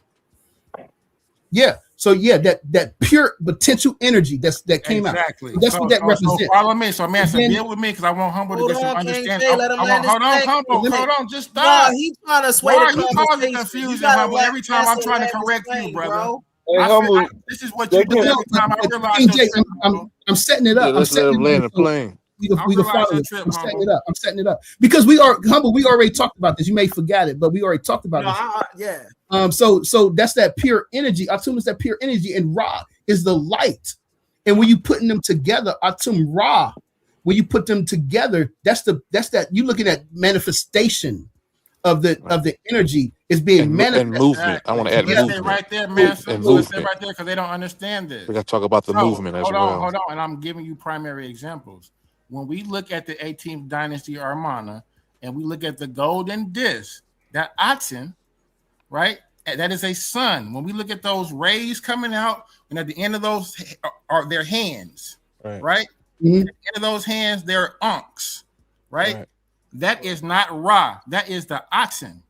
Ra, when you want to look for Ra, you look for a falcon head with a sun disc. Ra is depicted as a falcon, humble. So the thing is, so I think and movement as well. Be movement as well. It's not so humble. You're like, corrected. I don't want to ever hear you say Ra, Atum Ra, right? Ra is the sun. So the issue that King J is having, right? No, I have no issue. Hold on 1 second, King J. He don't understand before Aten, before Akhenaten, and after Akhenaten, right? Before Akhenaten, this is why I was agreeing with King Herc, Master Herc, and Master Herc was saying exactly what I'm saying. Before Akhenaten, right? We know that the Aten, right, was a force. It was not a god. It was looked at as literally the force, right? Now, whenever you seen this symbol, you always seen it next to Ray. which let the people know, the people who's reading this language, who let them know that is something dealing with the sun. No. Yes. Like, So let me say this. Let me end with this. Wait, King, let me end with this. One of the things we have to you got to remember is that Akhenaten, he wasn't meant to be king. He only became king because his brother died. So and remember, they had a system. They were living in a system where you had to be initiated and you had to know certain stuff. So Akhenaten, he didn't reach the level that his brother did. So that's why he changed the system to that one singularity God or whatever. But when he did this, hey, Hurt, can you answer this question really fast? When he changed the system, did he just take an existing God and say, okay, I'm going to use this God? Or did he elevate a symbol to the stature of a creator God? Yeah, you could say that. He elevated that. I don't know. But I mean, let me just because Rob was hold on, Master, real quick. Go ahead. I want to ask you this question because I think you're on the panel who is the only person besides myself who has some little maybe knowledge of meta netter. Hey, we strip the word when you want to hold on, humble, quit filibustering, brother. When you want to humble, come on, brother. Damn, you can be wrong, brother. You can be wrong. The word for Sundays in itself is literally Aten. Yes or no? You got it. The word for the sun disk. We would spell it ITN. Just by itself. Yes, that Aten would be Sundays. Yeah, I agree personally. Okay. I see what you're saying. I would just differ on movement. That's why I would kind of put more authority on Ra. We got to deal with the movement and traveling. It is an actual geometric shape. Right, we get it right. Yeah, I see what you're saying. You could say that concept fundamentals. Aten. Exactly. Movement in the sky. If there's this thing traveling, taking these different positions, then we go. We have to go and illustrate what Ra does. Aten. Okay. Yeah, because they represented it as different times. Ra coming out of. Gotta touch that. You gotta go into that. Gotta go into that. So you're looking at it at different times and stuff, as at the times of the day, and then when he goes back into the we're going back about our modern period, particularly. And when my brother said, he's saying just Aten in itself, as it is in its footprint, is this, is that, and other true. Yep. Whether it's traveling or not, is this, that, and other period true. Well, now, what is it doing? What is it doing in that? Then we can get into the, it's no absolute. So it just depends on what we're focusing on, what it's doing.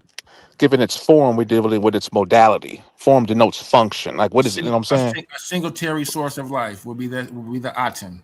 Right. Yeah. And we got to look at the different manifestations from Aten to Aten Ra. Right. Exactly. Yes. Right. And Ra would be the invisible energy behind the Aten. Even then. Who would look at the Atum Ray. Right. Atum Ra. Right. So you look at that. Ra is the sun, brother. But that's what I said. But that's the same thing I said in the beginning, was that you had Atum, and then you had Atum Ra. Exactly. You know what I'm saying? So, I think you just have to understand that they had. I think we're on the same page. They broke it down in different. It was the same. They basically they talk about different principles of what's going on. I'm screen really fast. Hold on one second. Look. So just so I can put. Man, listen, this is too easy, bro. Humble, it's nothing but a search, bro. Can y'all see my screen? That's what's confusing you, brother. Google. No. It's how is Google confusing me? I gotta correct Google. Google sit here and call Ray a god. Matter of fact, now you're gonna make me read the whole thing. Watch this. This is a powerful distinction to make. Shifting the perspective from God to embodiment changes how we view ancient Kemet thought, moving away from personified deity and towards scientific and philosophical understanding of energy. When you define Ray as the embodiment of the sun rather than the sun god, you are highlighting the concept of enlightenment and literal sustaining force of the universe in this framework. Solar energy. Ray is the physical and spiritual energy that derives photosynthesis, weather patterns, and biological rhythms of all living things. Listen, debunked you. cosmic order. Hold Stop on. right there. You killed yourself. Come on, bro. You gotta let me. You gotta let me finish, brother. Comprehend what you're reading. Order. Hold on. As the sun, Ra, consistent cycle, rising in the east and setting in the west, it is ultimate proof of the order over chaos. Bro, that's talking about Mayat, brother. Which time out. What I'm saying. Hold on, King J. Hold on, bro. I'll be letting you cook. Hold on. Hey, yo. So what this is showing here is Ra is the sun, right? My eye is not a goddess. My eye is literally cosmic order. And what it say right here? The principle of light. Ra represents the clarity of knowing. Just as the sun reveals as the hidden in the dark, Ra represents the illumination of the mind. So this is what I mean when I say stop just dumbing them down. That doesn't say Ra is the sun. Hold on, I'm about to land my plane. Hold on, King J. I'm about to land my plane. Hold on, bro. So this is why I say you gotta stop dumbing these concepts down to just God concepts, because they represent much more. So that I didn't only just prove that Ra was the sun, but also in metaphorical sense, Ra represents illumination. So again, bro, you gotta listen, bro. You gotta have that up. Humble, you made that up, brother. How I make it? Hey, can you put that back on the screen, Humble? We're gonna be here all night. Can you put that source back on the screen, Humble? Because you're gonna die as your own source. Terrible, bro. Put it back on it. Humble, put it no.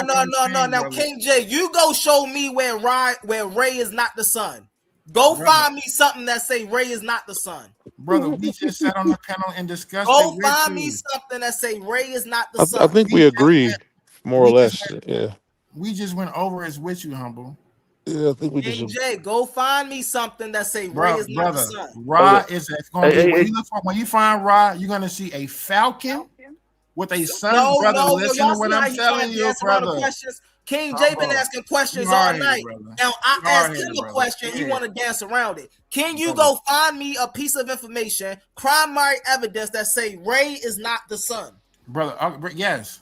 Can you go get that? Can you provide that? Yeah. And Humble, when I do, can I ask you a question? I can do it two ways. I can just bring you the actual the primary meta-netter hieroglyphs without any, and we can parse it. But hold on. Just let me show me that Ray is not the sun, brother. Yes, let me tell you how the ways we can do it. We can bring up the primary script or the facsimile of it, because we can't bring the actual pyramid walls, and we can read the actual hieroglyphics if you can read it. We can do it that way, or we can produce the translations of the actual, stelas themselves. But I don't think you can read it. But it doesn't matter. The Aten, when I asked you, brother, Humble, he didn't show anything yet. Humble, can I just ask you one question and just answer it straight up? And if you don't, it'll end the whole debate. And I asked it earlier in the Amarna period, 18th dynasty, when they show that geometrical sun disk with the rays extending with the hands out with the unks at the end of it, is that the Aten or is that Ra? Yes, or which that one is Aten Ra? No.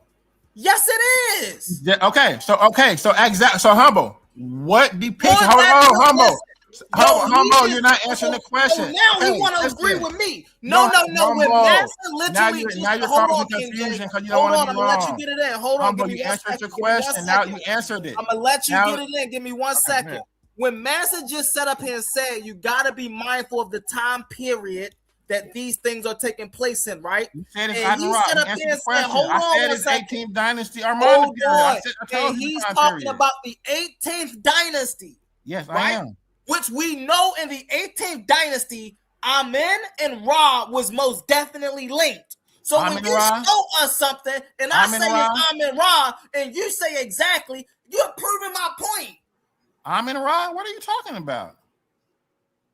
Humble, you don't know what you. Bro, quit screaming and just listen. Hold on, Humble. Quit causing confusion so you not to distract from the point. You do this every time you're wrong, brother. Listen, I figured out your tactics. I said, hey, brother, familiarize yourself with the argument. 18th dynasty, Amarna period, Akhenaten. Right? This is when they're trying to start the monotheism, right? and it's the Aten. I asked you a question. What does the Aten represent? That physical geometric disc that has the hands extending, representing the rays, right? At the end of those rays are unks, right? I asked you, what does it represent? Which one is the Aten? And which one you said is what? That physical sun disc represents what? The physical sun represents the Aten. That We keep saying this. Okay. So how is the sun Ra if the physical sun disc is represented by the Aten? Bro, in that period, that's not the sun. That's Aten. That's when hold Hold on. I'm gonna go ahead and put out a super chat while that circle is not the sun. Listen, King We'll J. do a No, super sticker. no. Listen. So when Akhenaten me, I just asked Herc said yes. Brother, you said it's not the sun. Hit the like button, family. Let's hit share. Hold on. When Akhenaten elevated the Aten symbol, right, to a what god is the Aten symbol? Oh my gosh. The Aten symbol is the sun. No, it's not. Yes, it is. Bro. Hold on. Don't worry about it. We're gonna get into it. You just said it. There we go. Super chat in I circulation. can Super sticker. The symbol, which is the sun disc. Aten is represented as the sun at that when you're talking about this because what are you talking about? It's a sun disc on his heels, humble. The sun disc. Hold on 1 second, because represents the physical sun. Matter of fact. Yo, listen. After I say this, and then I'm gonna go on mute for a minute because I'm gonna pull this up after I say this. Hey, King. After I say this, King J, you gotta get that. Hold on, King J. You gotta get that unk removed from your face after I say this. So, what King J keep failing to realize is the Aten symbol is a symbol of light, right? This is why before Akhenaten, you've never seen symbol of light. What is a symbol of light, humble? Hold on. This is why you've never seen the Aten without Ra. After Akhenaten, because the Aten symbol was elevated, then you started to see Aten as a god. This is why everything he keeps saying that's in Akhenaten's period. So that's the only reason he's saying what he's saying. But when we're looking at what it means in its totality, right? Before all of what Akhenaten was doing, right? We know that Re was always the sun. Now let's get into it because I'm going mute because I want to pull this up, man. Go ahead, get into it, man. Hey, King J. You're terrible, bro. You got we don't want you over here, bro. You gotta go to the Hebrew side, bro. We taking your commission card. Nah, I'm a meta scholar, brother. You ain't get the hell out of here. I'm a meta scholar, brother. Get the hell out of here. Not saying what you're saying. Brother, I done put too many hours in the dojo with Smash and Reggie and all the real meta scholars to let you come up here. Well, then how don't you know that Ra? Let you come up here to tell me that Ra is the physical depiction of the sun. So how don't you know that Ra is the sun? You tripping? How don't you know that Ra is the sun? What does the word Ra mean? Hey, but how you telling me that Ra is the sun? It literally means sun. What does Aten mean? Aten is the rays. What does it mean? That's what he's. What does it mean? Oh, this nigga's dumb. What does Aten mean? Come on, bro. Just say you don't know the definition. Come on. What does Aten mean? Definitions. No, you didn't. All right. So you tell me the definitions. What does Ra mean? What does Ray mean? To do, to make, or to create. Terrible. It's a verb. He's terrible, bro. It's a verb. To do, to make, to create. So why do Egyptologists? Hold on 1 second. Hold on. Now you tell me. Humble. Be quiet. Hold on. Be quiet. You're screaming for no reason. Hold on. You're screaming because you're wrong. I figured it out. Egyptologists say Ra is the sun god and not Aten. Brother, I asked you a question. What does the word Aten mean? It means rays. I just told you that. It means rays? Yes, light rays. It literally Brother, is you a made that symbol up. of light rays. Aten does not mean light ray. Oh my God. It means sun disk. We gotta move it on, family. Whenever y'all get done. Sadiq, question. I had something to say about what you said, Humble. Hold on, I think the debaters, I think they dropped off. We'll try Hey, to. y'all so mad at each other. I just want. One mic. I gotta realize I'm still moderating. I am having a lot of fun with the brother King J, but we do have to go to brother Sadiq. After Sadiq, we gonna move it around the thing, and then we gonna come back to me and King J. Go ahead, brother Sadiq. Sadiq, real quick. What does your name? Because your name is literally what we're talking about. What does your name mean? Sadiq. My name is the second half of the Melchizedek, or Zadok, or the Zadok, or being the righteousness, one who is of an honorific. It's an honorific description, male description. Or the Tezedika. It just depends on which translation we do. When I'm looking at the Hebrew, what is the and so and it's just stylized without the Melch. Just take the Melchez off, and it's just the Sadiq or Sadiq. And I'll just stop and go on and on about that. But it's the type of a shining one, so to speak. Yep. So, but I want to touch what the brother Capone was talking on earlier about the expanding. How things expand and so forth in the universe, and could bridge it into conventional science. Just just be brief. Kind of touches back into the debate in a way. And also to say that is to say this: the conventional science says the universe is expanding as time proceeds, right? As we understand it, and so likened to as we learn more and more, so does our memory as well. And so, like, as the way the computer is designed, model, many would agree, off the human mind and brain anatomy and so forth.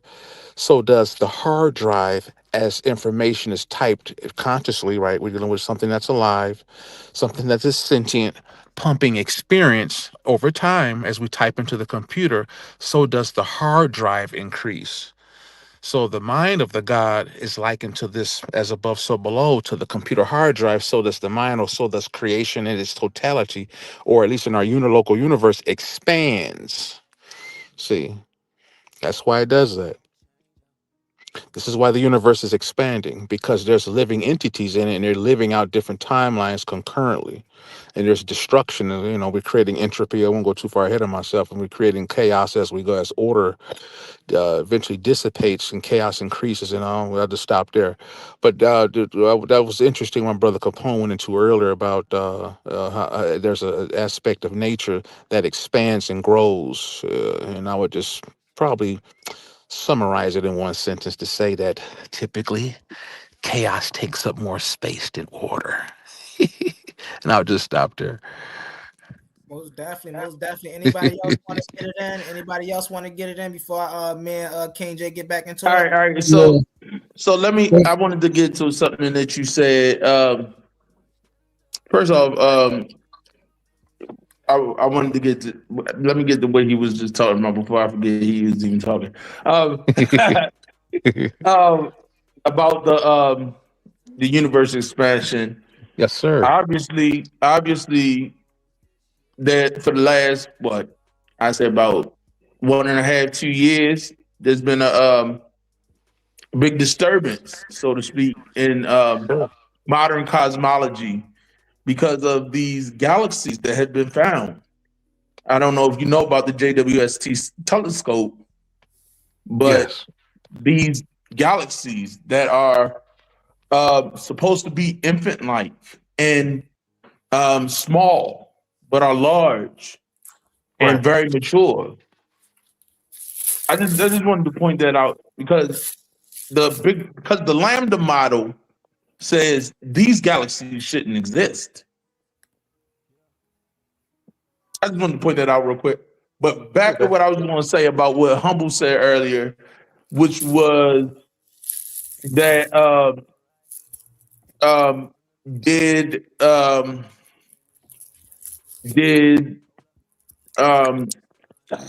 Akhenaten Did he take did he elevate this, or did he take another god and move it, or adopt another god, or whatever the case may be?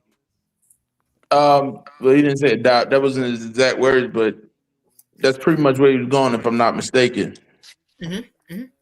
All right. I know what you mean. But I have a theory on that. And it might not, it's not proven fact, but we know that this person existed. He had a vizier that was a Canaanite. Yeah. Upper El, servant of El.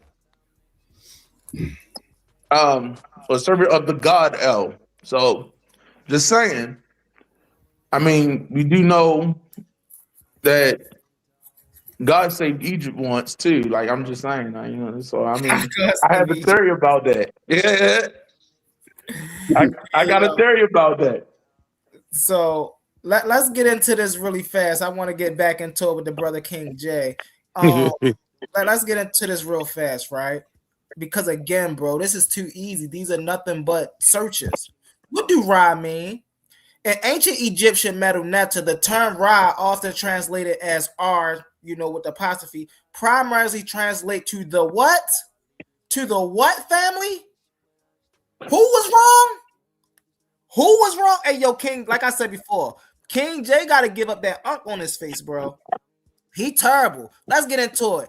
It literally primarily translates to sun or day, while it's most famously known as the name of the solar deity who governed the sky, the earth, and the underworld. The word carries a deeper linguistic philosophical layers. What did I say that earlier? I promise y'all I said that earlier. The solar force. At its most literal level, Ra represents the physical sun. What it say? Come on, family. Let me read that again. At its literal level, Ra represents the physical sun. In the Egyptian worldview, or let me say it correctly. Y'all got me saying it all wrong now. Ray was the source of all life-giving energy. Didn't I say that earlier, family? I could have sworn I said that earlier. You said it, brother. Object in the sky. Hold on, let me get through this, y'all. The sun wasn't just an object in the sky.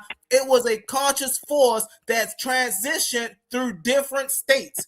Capre, this is my man Mansa. Right, that's my point. Right, the movement. The rising sun. Right? The midday sun. Right. Aten, this hit it with it, Mansa. Right. Aten, the setting sun. Right. Number two, the creative power.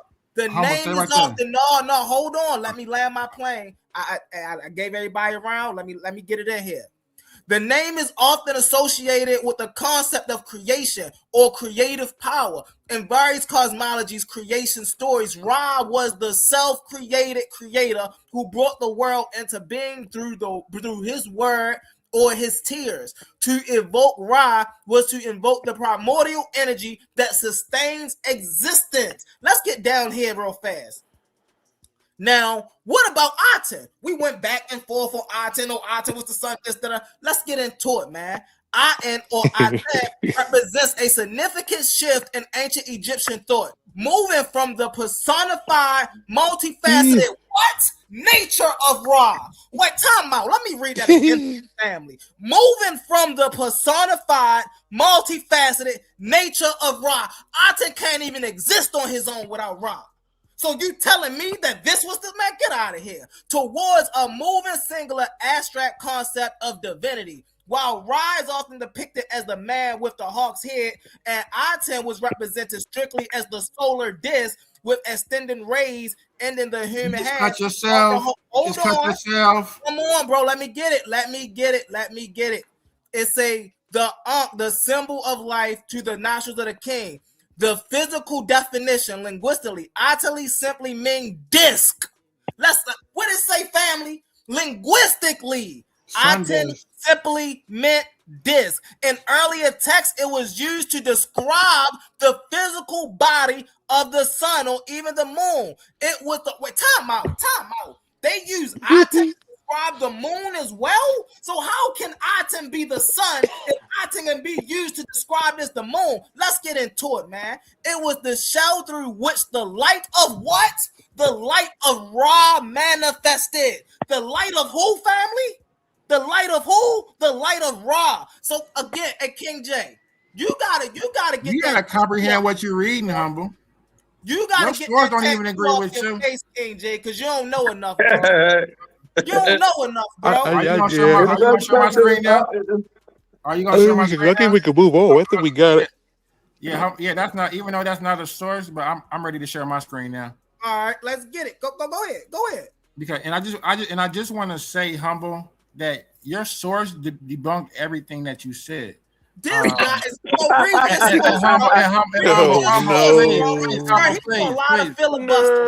Humble, please, humble. Listen, I know that you're the host of the show, but I need the same respect that you was given. Get it in there. Without being cut off every 30 seconds. You don't got to agree with what I'm saying. I didn't agree with anything that you just said. So when your source just debunked everything that you just said, in there. Read your brother, I'm talking. Why you keep doing that? Your source debunked everything Your source debunked everything that you said. So when you attempted to try to show the three forms of Ra, that's actually showing that Ra's not the sun, because you're showing the three manifestations of the Aten throughout the day. You're showing the rising Aten, and when we see that rising Aten, we see Ra represented as the scarab beetle in that instance.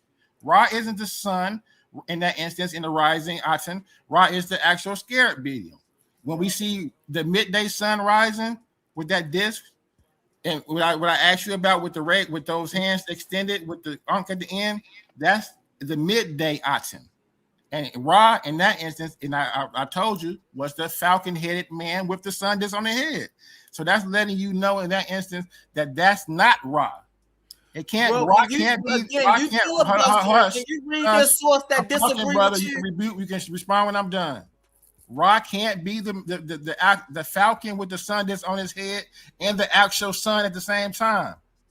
And when we talk about the setting of the Aten, Ra in that instance is depicted as the Aten. So in those three instances of the rising of the Aten, we see three different depictions of Ra, and neither one of them are as the sun. But that was your source that showed that. So mine's from I just typed in a simple question. Can you read it? I'm trying to read it right now, brother. Come on now. Let me get the same courtesy that you get. Filibustering, bro. No, I'm trying to read it. Brother, I'm trying to. I was just the warm up. So what I'm showing on the screen, I asked a simple question. Between Ra and Aten, which one represents the actual physical sun? It says in the Egyptian knowledge system, distinction between Ra and Aten is a perfect example of how they categorize the layers of reality. While both are associated with the sun, they represent different dimensions of its existence. Facts. That was my point earlier. Right. Exactly. So we're talking about the actual physical sun. This says the Aten, the physical sun. The Aten represents the actual physical disk of the sun itself. It is the actual celestial body you can see in the sky, the source of the heat, the light, and the radiation. So when you say what is the sun, you're talking about the celestial body. The celestial body is the Aten, not the Ra. Let's go. And then what would you say, brother Jay, on the Ra? Ask any questions when I'm done. I'm explaining it. The model, it says here, think of the Aten as the hardware or the literal furnace of the sun. Is the visual representation. So that means when you look in the sky, you can see the actual sun, you're seeing the Aten. It was usually depicted as a simple solar disk with the rays extending downward. And I asked the brother that he wasn't familiar with that. I asked him, what was that? It was usually depicted as a simple solar disk with the rays extending downward, extending in human hands that hold the ankh, the symbol of life, to the nostrils of the king. The vortex, in the context of your research, that's something else. Ra, the conscious life force. No. Hey, yo, why you keep trying to pull a Capone on a brother, bro? I'm reading it, brother. I'm reading my source. What are you talking about? Go ahead. Be quiet, humble. Go ahead, Ra, bro. the conscious life. Ra, the conscious life force. Ra or Re represents the spirit, the consciousness, and the divine agency behind the sun. So let's stop right here. If it says Ra represents the spirit, the consciousness, and the divine energy behind the sun, that's letting you know that Ra is not the sun. Bro. No, bro. Shut up. He terrible. Shut up. You're terrible. The motto. And I'm not done. If the Aten is the physical lamp, meaning the Aten is the physical sun, right? It says Ra is the light and the intelligence that decides to shine. He represents the sun and the three different phases here as the Kepri beetle, right? The falcon, and Aten. Right. He travels through the sky. Those are not the physical depictions of the sun. I would just add one sentence, Brother King, is that you had your top sentence says it all, and you're proving it when it says the two terms or designations are describing one said thing with layers of existence. So they're both aspects are pertaining to the same what. You see what I'm saying? That, and so as you go further down to the end, we see Humble's perspective comes in when it deals with function, which talks about it's at the very bottom. It's the third bullet point under Ra. So hold on. Are you skipping the one before that where it says where it talks about the traveling aspect? That's all. Because this is my. Go ahead. Right. For sure. I'm presenting this. Okay, go ahead, bro. You'll see the whole thing in context is what is the physical representation of the sun? Is it Ra or the Aten? That is the question, right? What is it's it? Both. Yes. Right. Okay. No.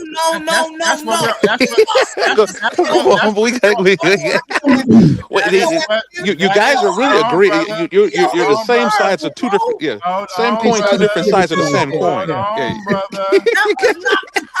Yes, it is. You're asking what. Hey, I try, homeboy. I try, King J. I'm a bag off. Humble, you mean this whole time? I'm a bag off. Humble. So you mean this whole time you've been arguing that Ra was a falcon? Yo, he crazy. You're crazy. So what are you? Are you not reading the screen? The visual. Number one. Hold on, brother. Hey, you visual representation. No. That what King J posted kind of summarizes both sides, in my opinion. It gives both sides. This man is terrible, bro. That's number one. Number two. King J ain't gonna take no prisoners. Let me land my plane. Go ahead, bro. This man is crazy. After you is King Hurt, and then getting back to it. Hold on, my brother, because you spoke uninterrupted. Go ahead, So King J. when we look here at the visual representation of Ra, it says he. So that's clearly letting you know that it's not a sun. He was typically depicted in an anthropomorphic human-like form, often with a falcon's head topped with a solar disk and a cobra. That is how Ra is depicted, brother. Yeah. And that's how he's always been depicted, brother. Often as a human. He's terrible. Totally different than the Aten. When we go up here. Go up. The physical. Yeah. Hold on, right here. The physical sun, where it says physical representation, it says it was usually depicted as a simple solar disk, the actual sun with the rays. Come on, multiple brother. Forms. Right. Go back down. Human anthropomorphic. Right. Physical sun. Right. Traveling. Right. Life force. Right. It's all of that. Right. Physical sun. No, King physical, right? Terrible. Depending what area we focus on.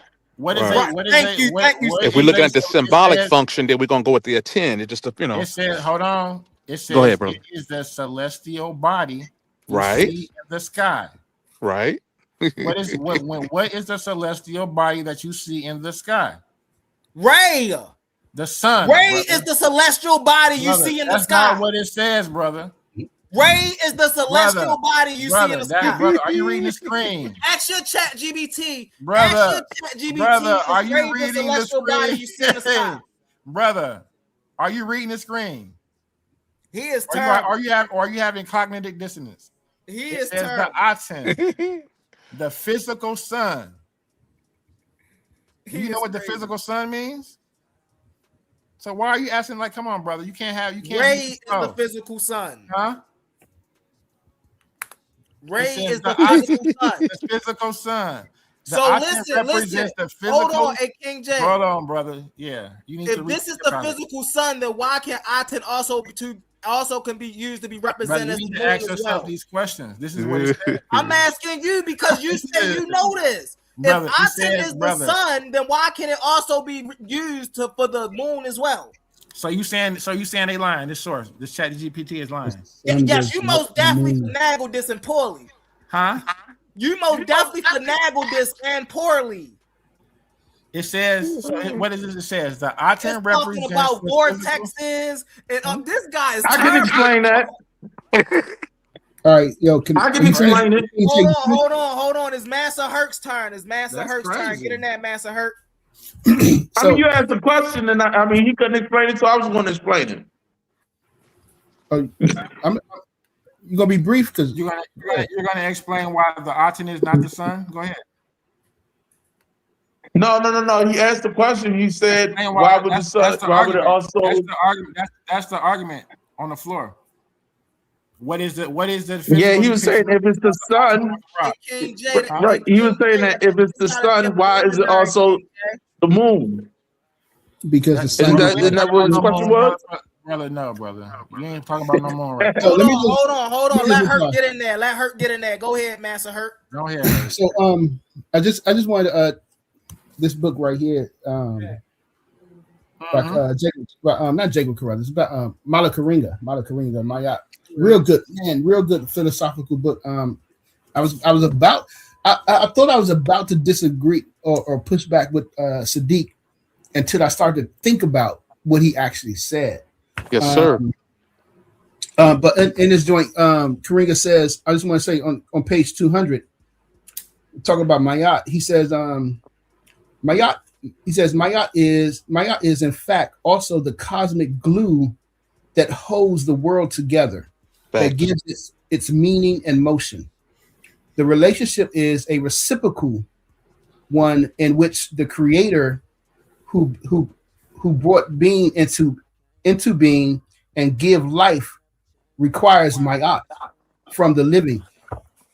And because he said earlier, talking about he said that there was more chaos in the world, more chaos in the universe than there is. And I was about to push back with that until I actually thought about it, because nowadays I would agree, because of how Western science has produced what they have produced, created more chaos, has created more isfet, and we right. See the Schumann resonance, what's it called, the Schumann resonance, where the frequency of the earth, we are out of balance with the frequency of the earth because of all this artificial technology that they have that's come out of science, specifically Western science, this artificial technology that's been created. And now it's got this world, got our universe, the world that we living in, more in line with Isfet, this chaos that's going on, instead of in line of Mayat. Yes, so I could definitely see that. Yeah. So I was about to push back. I was like, no, wait, hold up. I thought about it. I said, wait, no, okay. I see what he's saying. He's right. We're out of balance because of all this. This technology is these artificial frequencies that's going over the universe, yes. Satellites and this energy from these towers, these cell phone towers. What I'm saying? All of this artificial things that's being frequency that's been pushed out into our world is called an imbalance with us, yes, sir. As humans, yes, sir, and with the planet. And it's causing a lot of who was just said that lady Katie Couric, I think it was last week. She was on talking about how many young people are dying from cancer, below 50, young people under 50, they're dying. That she's like, this never happened before. And she's like, why is this happening? It's like, nigga, what you expect? What you expect? Right.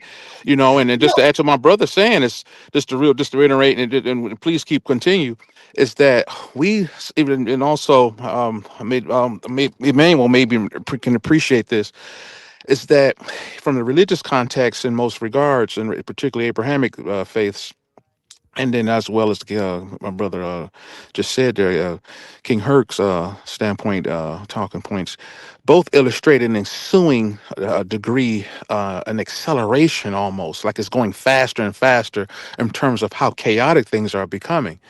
And so many have been left confused and bewildered. Confusion currently globally is at an all-time high. I think most would agree, given what we've seen on these television shows and on the news and in our own personal lives in some regards, in our friends and family and at our jobs and at schools or whatever, right? In our various relationships. At any rate, we know that for those who subscribe to law, universal law, right, that we see there's a new world order coming into play, and there's a one world ending and a world beginning, right?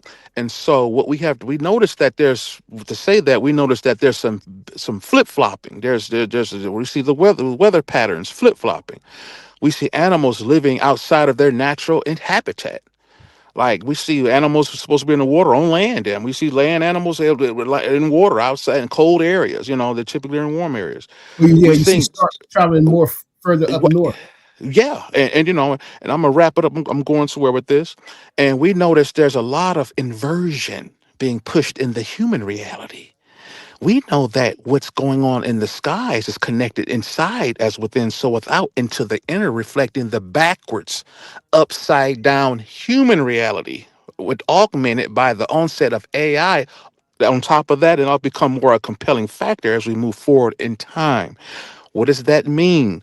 That means that this is why the weather patterns are fucked up and why all the animals are, everything's all out of whack, but namely the weather and the chaos, alluding to excessive chaos, because everything that we're thinking is backwards and inside out. Surely that will be reflected externally. This is why the weather patterns are tore up, upside down, and inverted, because it's reflecting the inner mentality of the global mind of the people. That's how beat up and effed up the people's minds are. So surely you would see hurricanes and clashing with super moons and all this. You would see all of this wildcat. It show how sick the people are. And I'll just stop there.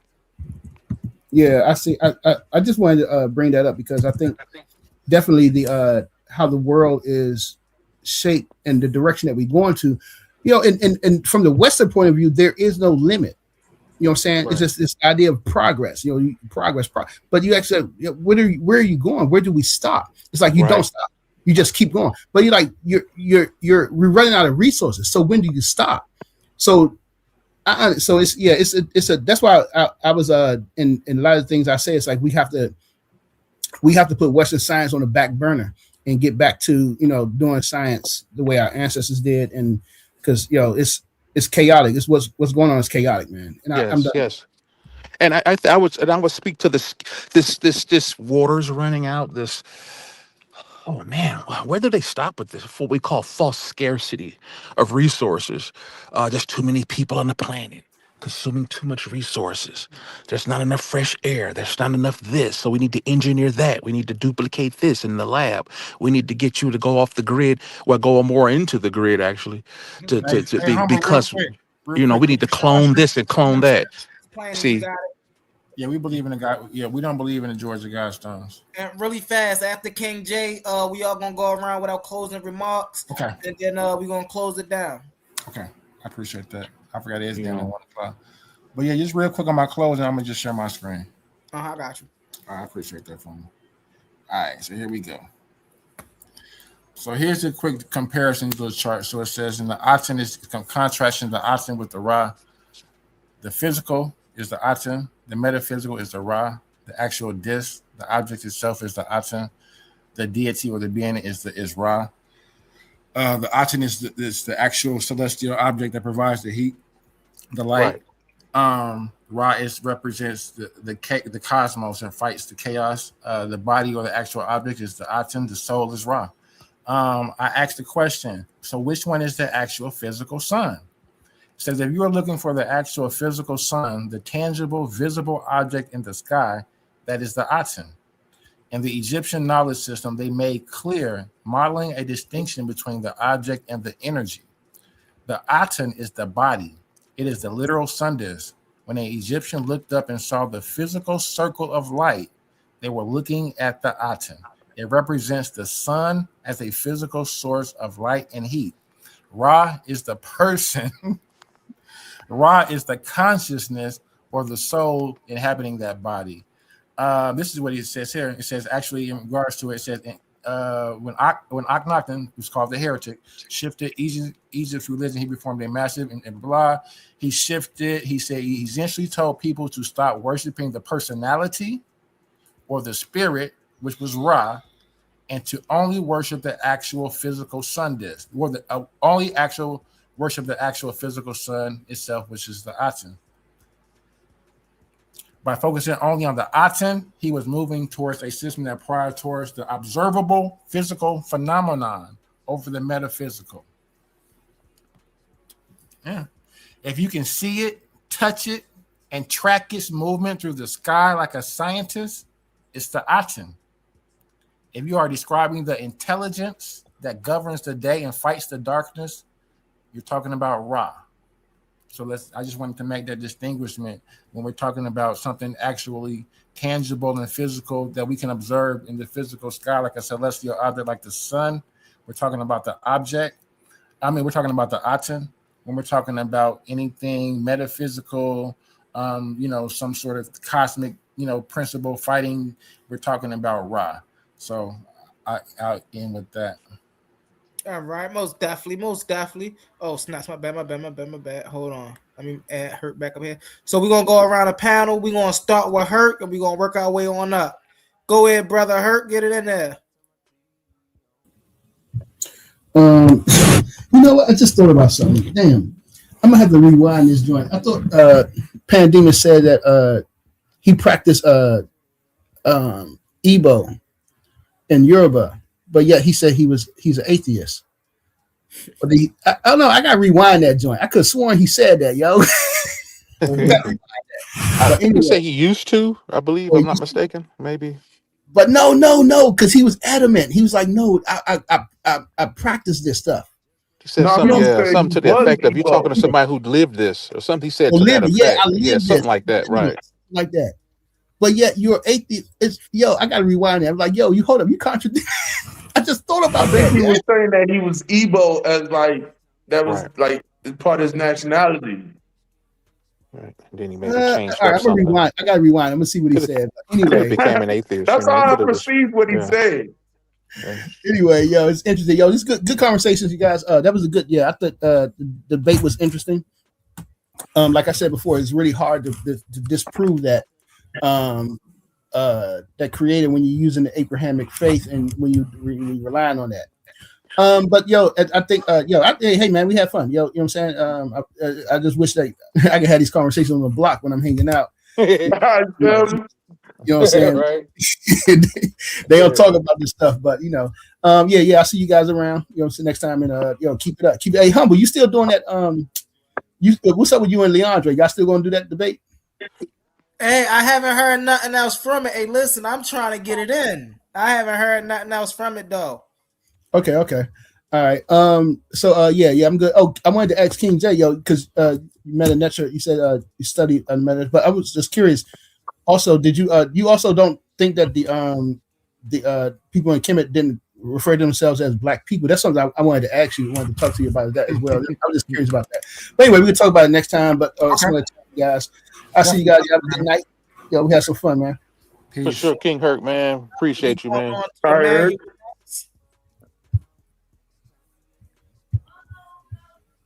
Go ahead, brother Immanuwel.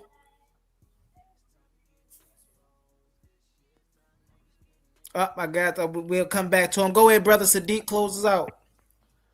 Family. Man, appreciate you. My brother Humble holding it down. Catching bodies, throwing strays, letting it land where the chips may in customary fashion. It's always a pleasure, man. Up here with the fam. You know how I love it when have it no other way. Having the good intense debate, even side debates is always nice to keep our weapons sharp as we as we finish this call and return to our individual normal lives as black males. We public enemy number one, given these rough racial climates, the times we're living in. A racial climate now is likened to almost 1940s, 1950 America, as they look to reincorporate a new revise, almost like a digital Jim Crow 2.0. These exercises we're dealing with on here, mental exercises, is a must, in my opinion. Right. And I think we're in the right place at the right time, family. And I don't think there's no losers at all on these conversations, man. Well, and I appreciate the time on here with the fam. I look forward to talking with the fam again next time, man. And I appreciate all you guys, man. Love all you guys, man. And I want you guys to have a great night, man. Stay blessed. We appreciate you, brother Sadiq. We appreciate you. Go ahead, debate 101. Yeah, this was interesting. I'm so glad I came back and everything. I've been busy with my coding and everything. Trying to make this shit pop off. But still, yeah, this was interesting. You know, this was interesting, and I'm glad to be back. Glad to get this kind of mental exercise. And like you said, it's not like you can go on the block and talk to anybody like this. You know what I'm saying? You're gonna get ignorance, and that's not what I'm here for. You feel me? Right. We appreciate you, brother debate. We appreciate you. We moving right along to brother Omar. What's up, brother Omar?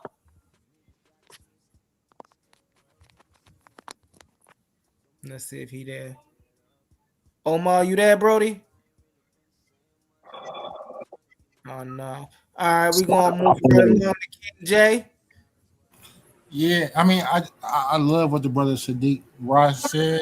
I'm here. I'm here. Hold on 1 second. I'm here. Give your close out, brother Omar. Give your close out. I'm here.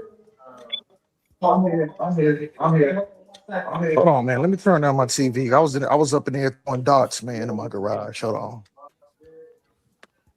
So I don't get that reverb back. Yeah.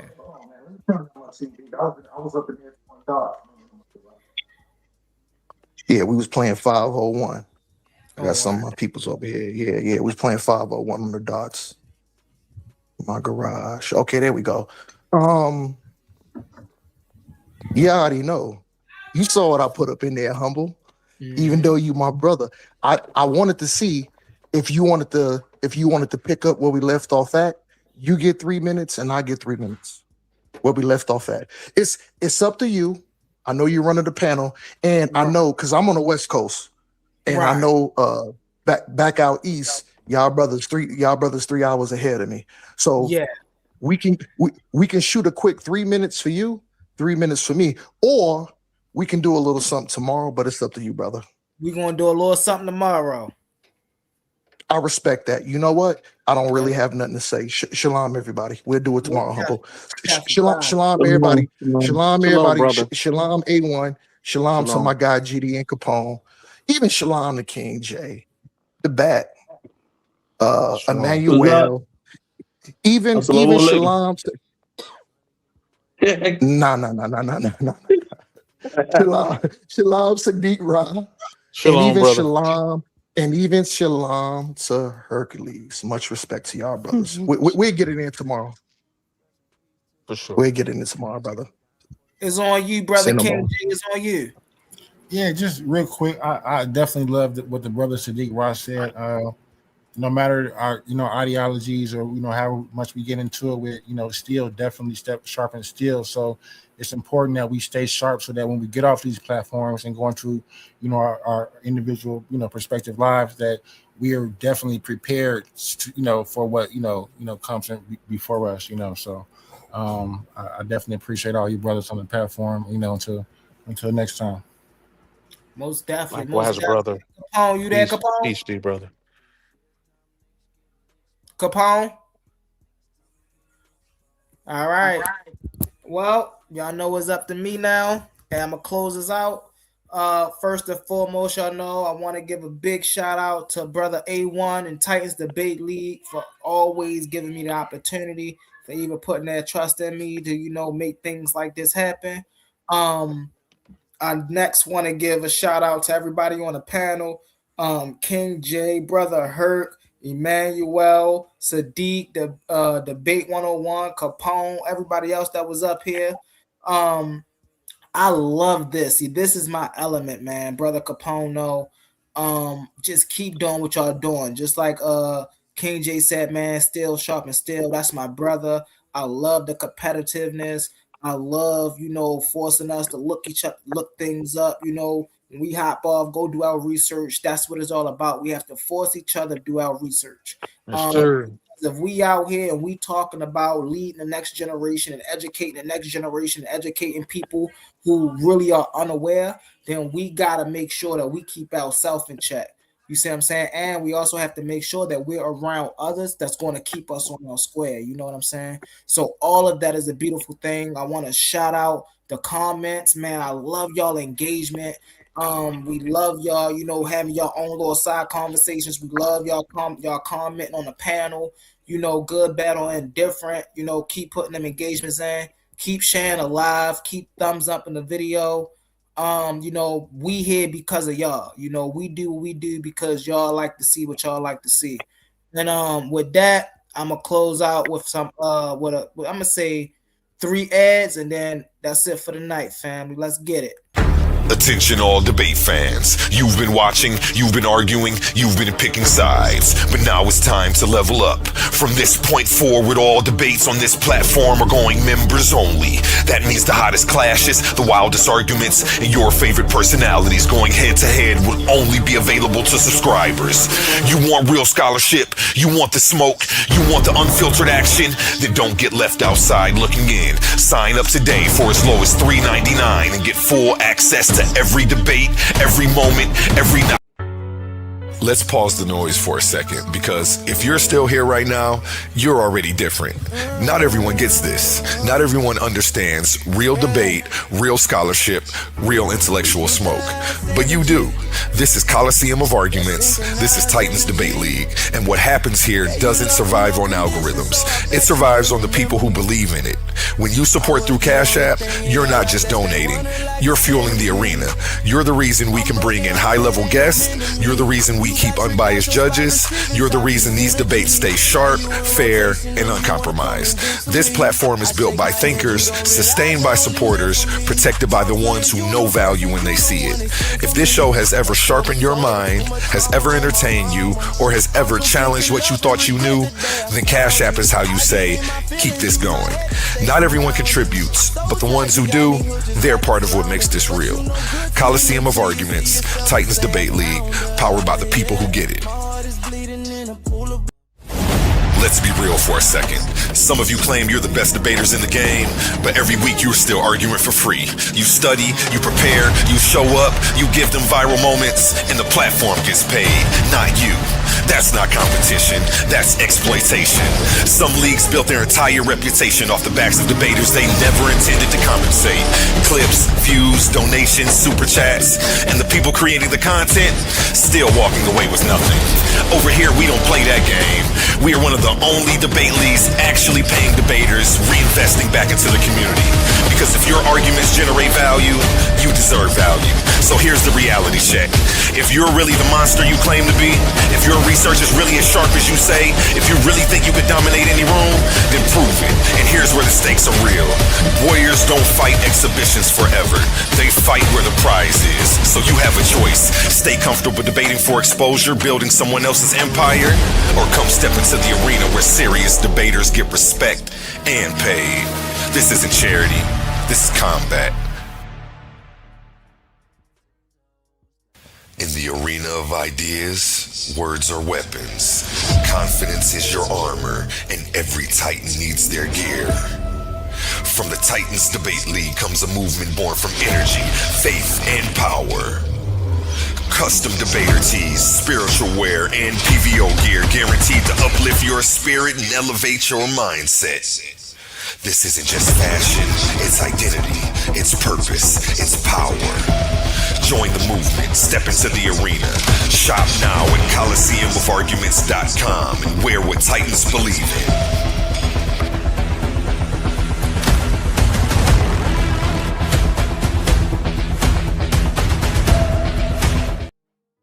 Most definitely. Let's get into it. Brother A1 said he'd be up here in a second. He just got back. So we're going to wait for him to get up here.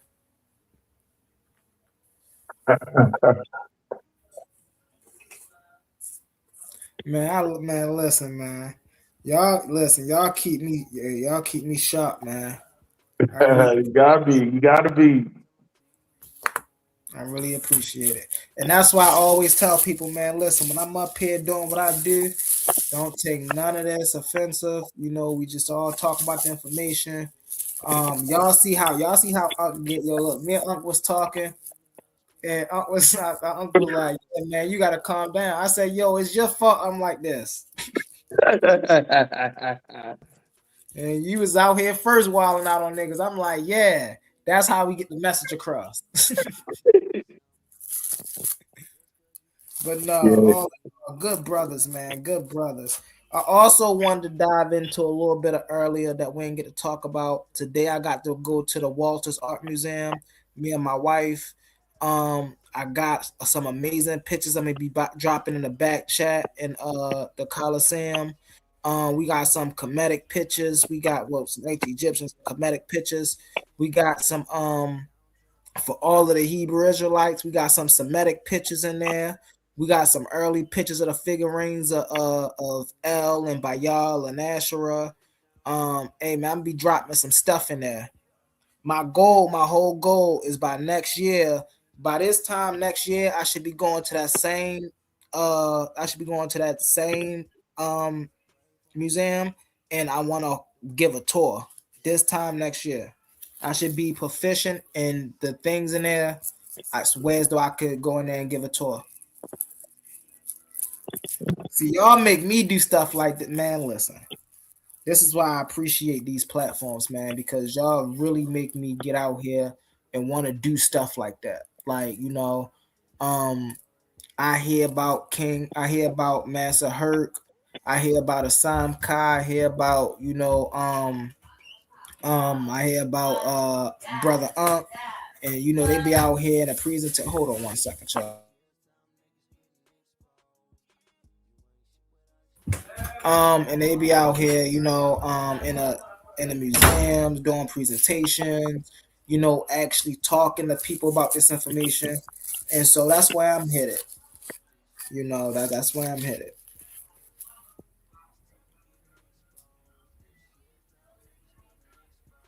We waiting for you, brother A1. We waiting for you.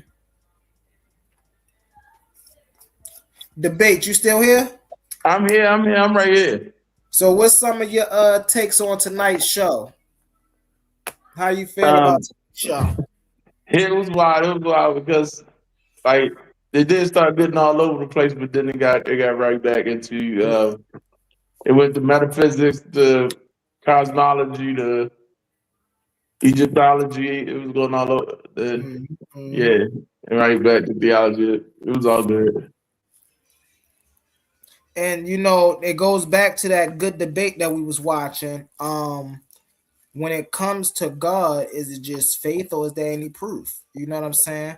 And that's why it's wild that the math that was used in order to basically, it was supposed to be used. I don't really know how to put it. Like it was created for God, but now it's used to disprove that He exists. And I look at it like this, man. And this is why even the later on conversations had to come, because our people, our ancient people, before we had the concept of this thing we call the God, they were just simply trying to explain the natural world around them. You see what I'm saying?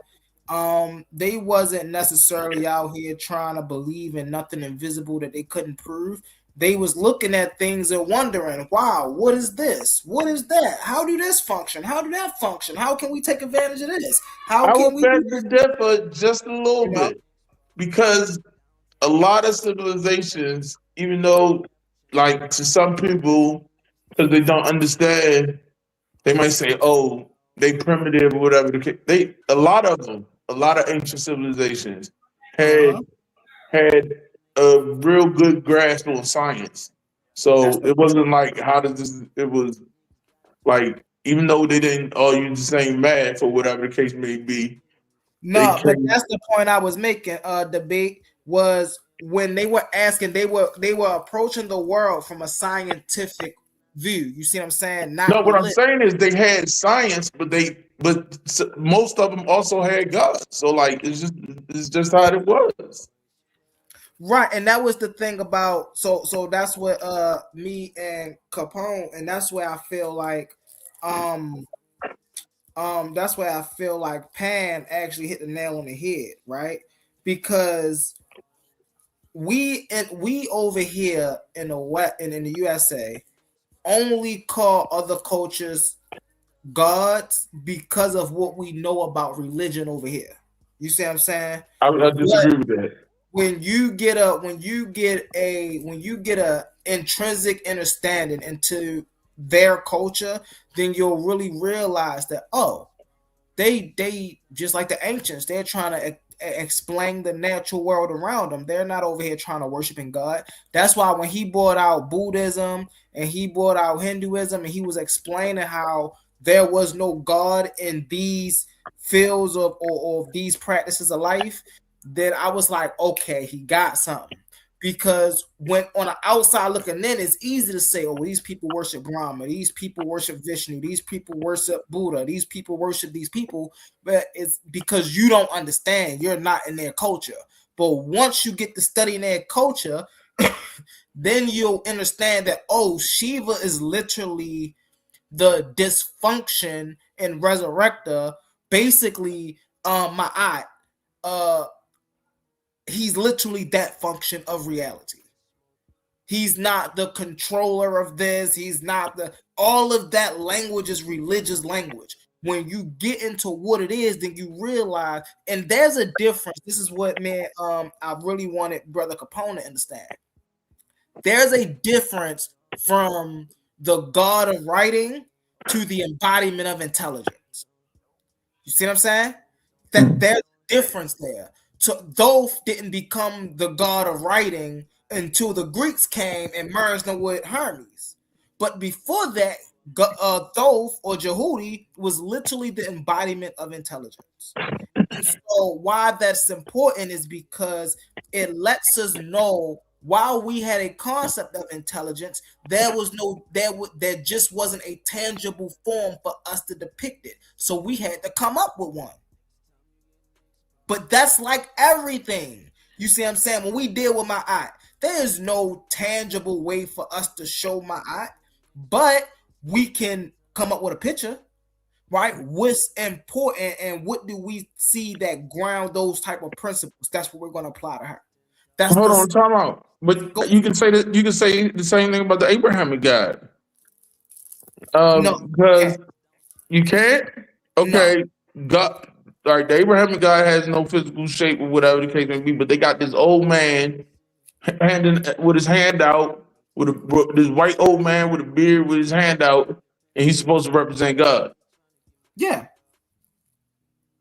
that's what I'm saying. Like the difference there is the Kemetic people understand this is symbolism. Religious people really think that's what God looked like. Nah, I ain't. Yeah. Ask anybody, ask any religious person of the Abrahamic faith, any real religious person, because you know we got some fake religious people. They just scared to go to hell, so they just continue the Bible. So you ask them, they got their own theories, but they read the Bible. But ask any real religious person, what is God, a man or a woman? I bet you they say a man, because they really believe God is a man. In the Kemetic tradition, nobody believed Jehudi is a real man. Nobody believed Ra is a man.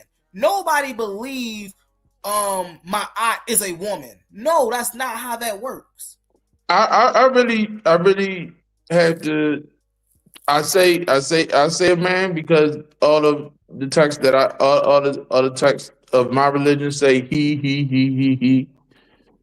But I'm not sure if that means he necessary because he doesn't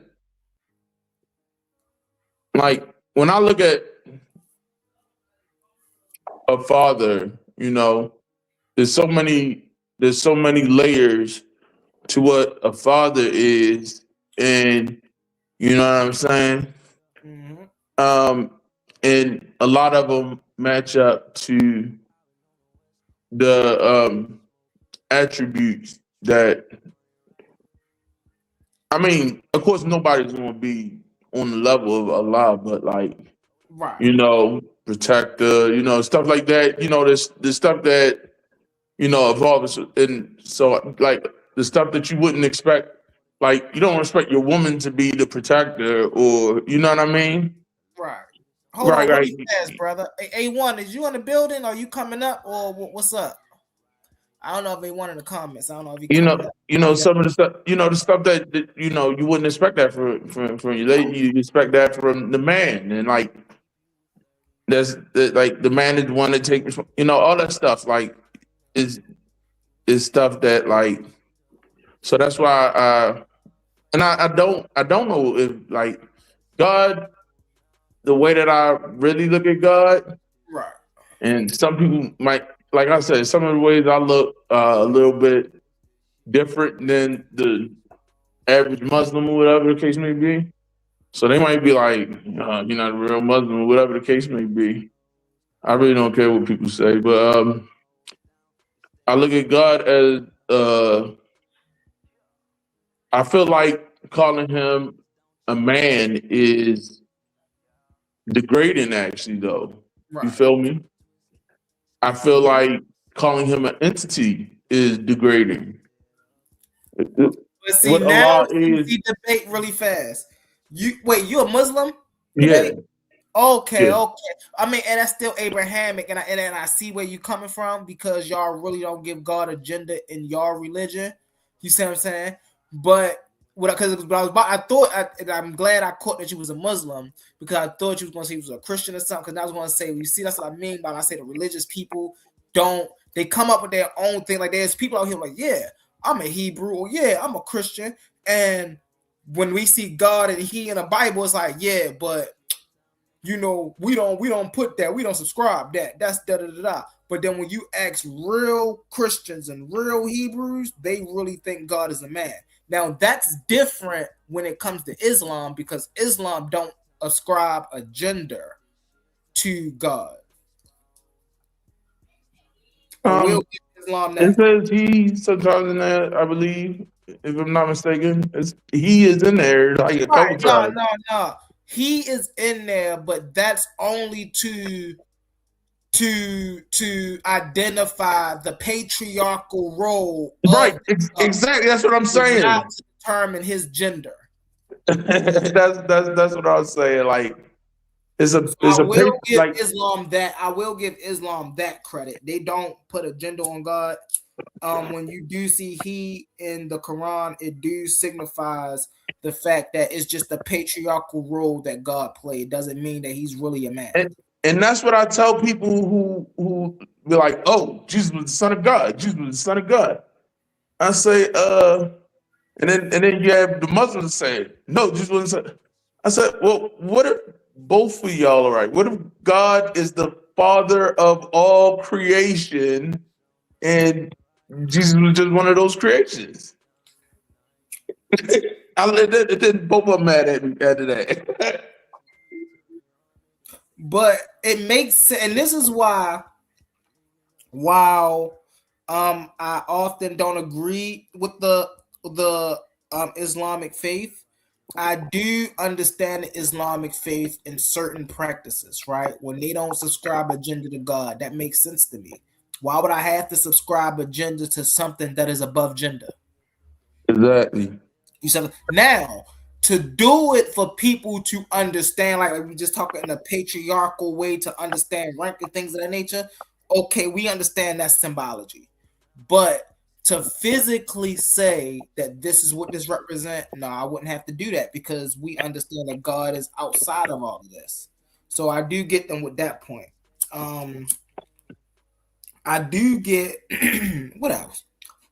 What else? Now something else.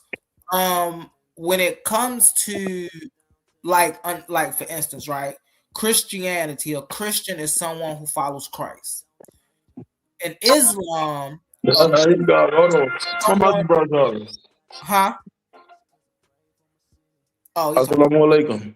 oh yeah. In Islam, a Muslim is someone of peace.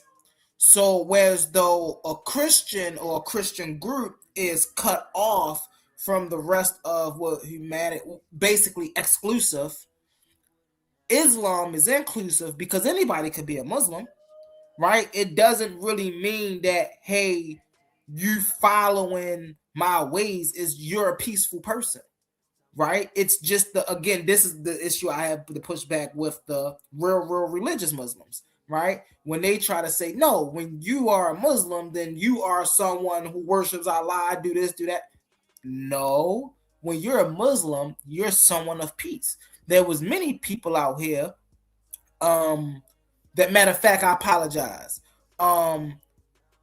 Yeah, someone who's a Muslim is the one of peace. Islam is anything that submits to the will of even that type of language, right? Anything that submits to the will of the Creator, right? That makes sense. Everything has to submit to forces beyond our capabilities, right? So naturally, we submit to those forces. Now, I push back on it because it get a little religious, and I'm like, I don't know about that. But when it comes to the natural order of things, it makes sense, right? Hey, and we got something called the cycle of life. I don't think Brother A1 is popping up. So what I'm gonna do is I'm gonna go ahead and close it down. Hey, Brother Debate, that was a great, segue. I appreciate you, brother. I appreciate everybody in the building. I'm gonna close it down until next time. We most definitely coming back here tomorrow. Let's get it in, y'all. I see y'all. Humble out. Bet.